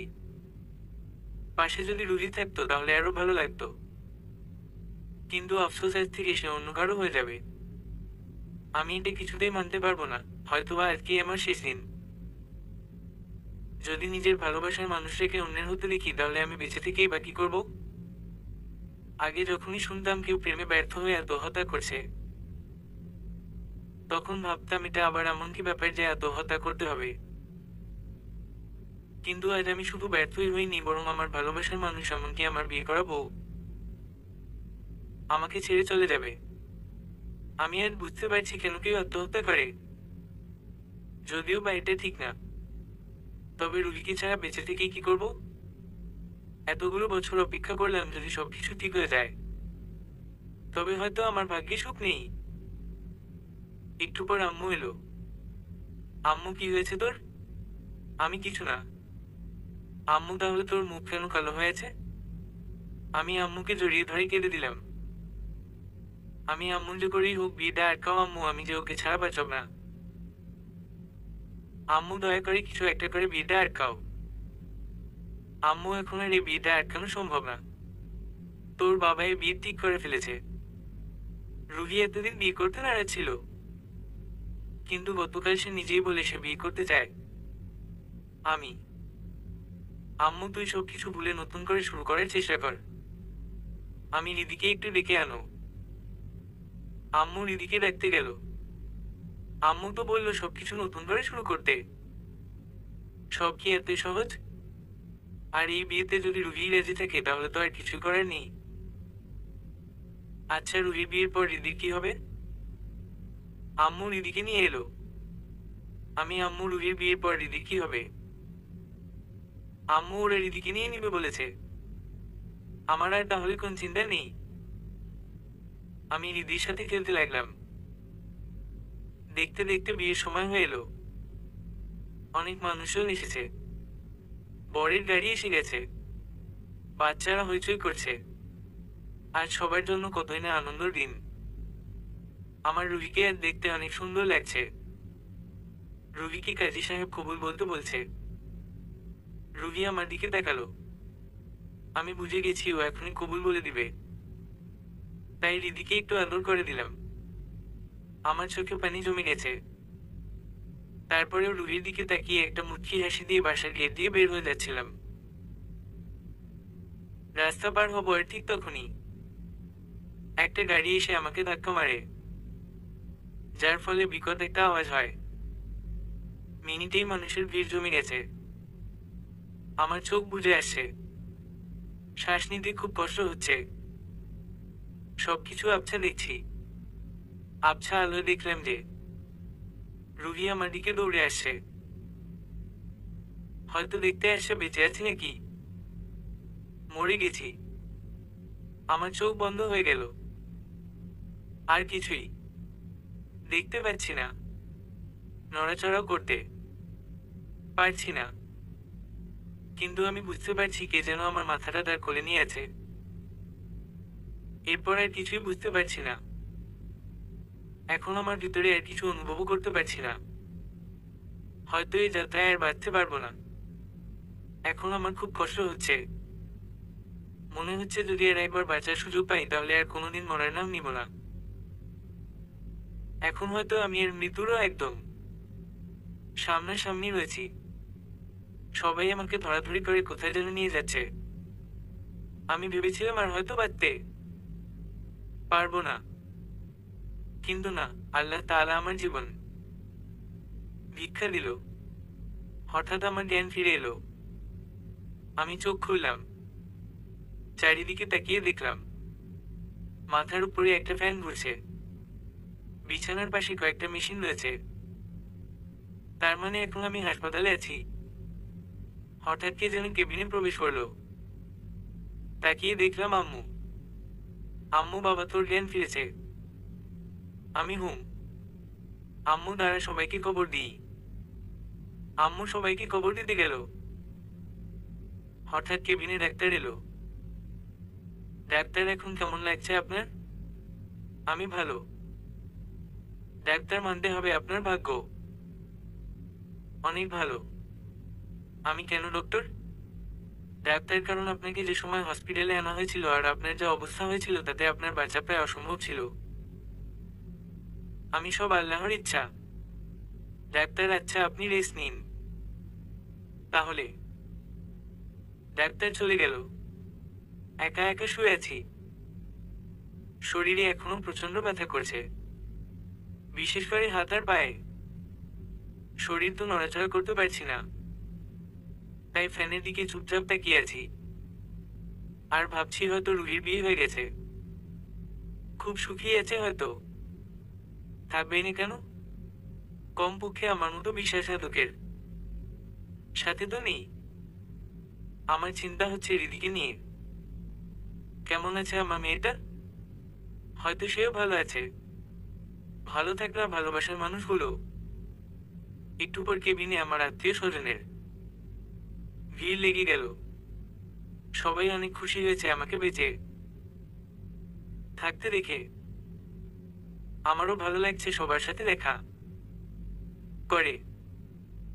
আস্তে আস্তে সবাই চলে গেল। একটু পর রানা এলো। রানা, যাক, এতদিন পর হাফ ছেড়ে বাঁচলাম। তা কেমন আছিস দোস্ত?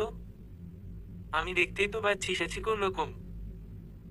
কিন্তু এতদিন মানে? রানা, তুই গত 17 দিন ধরে অজ্ঞান রয়েছিস। কেন তুই জানিস না? আমি ওমা, বলিস কি? এতদিন ধরে আমি সেন্সলেস হয়েছি।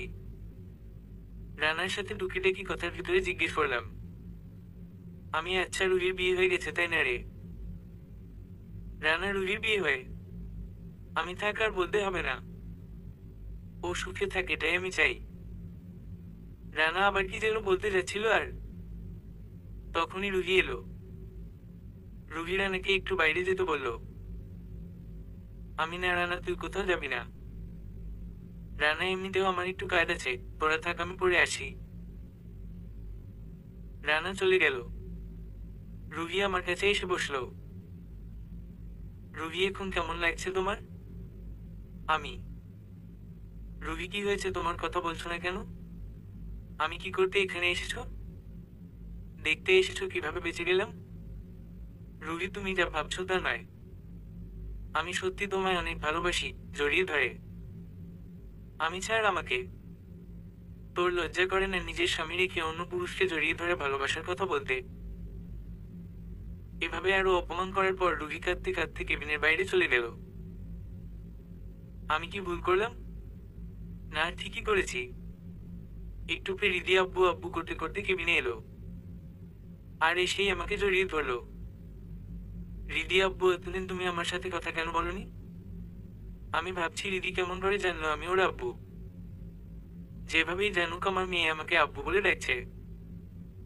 আমি এই তো মামুনিয়ার থেকে রোজ কথা বলবো। আমার শরীরে ব্যথা থাকলে হৃদিকে কেন যেন জড়িয়ে ধরতে সক্ষম হলাম। আজ আমার মেয়ে আমাকে প্রথম আব্বু বলে ডাকছে। খুশিতে চোখে পানি জমা হয়ে গেল।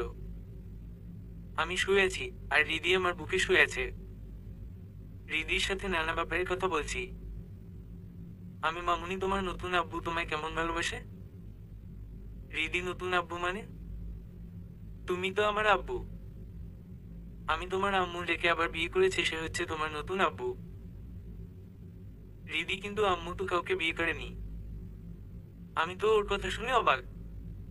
রুহি বিয়ে করেনি? হৃদি, যেন আব্বু যখন থেকে তুমি অসুস্থ হয়েছো তখন থেকে রোজ দিনের আম্মু এখানে থাকতো, তোমার সেবা করতো। একদিন আম্মুকে জিজ্ঞেস করি যে তুমি আঙ্কেলটার এত সেবা কেন করছো? তখন আম্মু বলে যে তুমি আমার আব্বু। তাহলে আমি কত বড় ভুল করে ফেললাম। ছি, আমার উচিত ছিল রানার পুরো কথা শোনার। ধুর, খামাখা রুহিকে এতগুলো কথা শুনিয়ে দিলাম। এখন কি রুহি আমাকে ক্ষমা করবে? আমি হাসপাতালে আরো 7 দিন থাকলাম। তারপর আমাকে রিলিজ দিল। এই 7 দিনে অনেকেই আমার সাথে দেখা করতে আসলেও রুহি আসেনি। আজকে বাসায় যাচ্ছি, তাও রুহি আসেনি। বাসায় পৌঁছলাম, আমাকে আমার ঘরে রাখা হলো। আমি শুয়ে আছি আর ভাবছি রুহিকে তো কোথাও দেখলাম না। হাসপাতাল থেকে রিলিজ দিলেও আমি পুরোপুরি সুস্থ হইনি। এভাবেই কয়েকদিন চলে গেল। রাতের বেলা শুয়ে আছি আর তখনই রুহি ঘরে খাবার নিয়ে প্রবেশ করলো। রুহি সারিয়ে আমি আসতে চাইনি, তবে আম্মু বিজি আছে তাই খাবারটা দিতে এলাম। আমি আমার হাতে ব্যথা, একটু খাইয়ে দিলে ভালো হতো। রুহি কোন কথা না বলে হাত ধুয়ে এসে খাইয়ে দিতে লাগলো। আজ অনেকদিন পর তৃপ্তি করে খাচ্ছি। খাওয়া শেষে রুহি তাড়াতাড়ি চলে গেল। কোন কাজ ছাড়া রুহি আমার সামনে আসে না। তাই ভাবলাম যে করেই হোক রুহির রাগ ভাঙাতে হবে। আমার পুরোপুরি সুস্থ হতে 2 মাস সময় লাগলো। রাতে আমি আর রিদি খেলছিলাম, তখন রিদিকে বললাম যাতে ওর আম্মুকে এখানে পাঠায় আর রিদিকে ওর দাদির কাছে যেতে বললাম। যা ভাবা তাই কাজ। রিদি রুহিকে এখানে পাঠালো। রুহি বলো কি বলবে? আমি গিয়ে দরজা বন্ধ করে দিলাম। রুহি, কি হলো, দরজা কেন বন্ধ করছো? আমি ধীরে ধীরে রুহির দিকে এগিয়ে গেলাম আর ওকে জড়িয়ে ধরলাম। এবার থাপ্পড় দেয়নি। আমি কেন এমন করছো আমার সাথে? তুমি জানো না আমি তোমায় কতটা ভালোবাসি। রুহি আমাকে জড়িয়ে ধরে কেঁদে দিল। রুহি, আমিও তোমাকে বড্ড ভালোবাসি।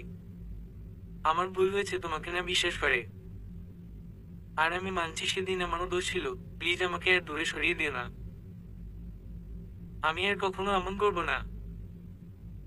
রুহি, হুম। আমি আর কোন দিন ছেড়ে যাবে না তো? রুহি, এই জীবন থাকতে না। আমি এই, শোনো না, অনেকদিন থেকে তোমাকে আদর করিনি, আর করব। রুহি লজ্জা পেয়ে নিচের দিকে তাকিয়ে রইল। তারপর আমি রুহিকে জড়িয়ে ধরে 4 ফুট 1 করে দিলাম। আপনারা এখনো দাঁড়িয়ে আছেন? লজ্জা লাগে না? যান যান, ভাগেন। এখন লাইট অফ করে দিয়েছি আর কিচ্ছু দেখা যাচ্ছে না। সমাপ্ত।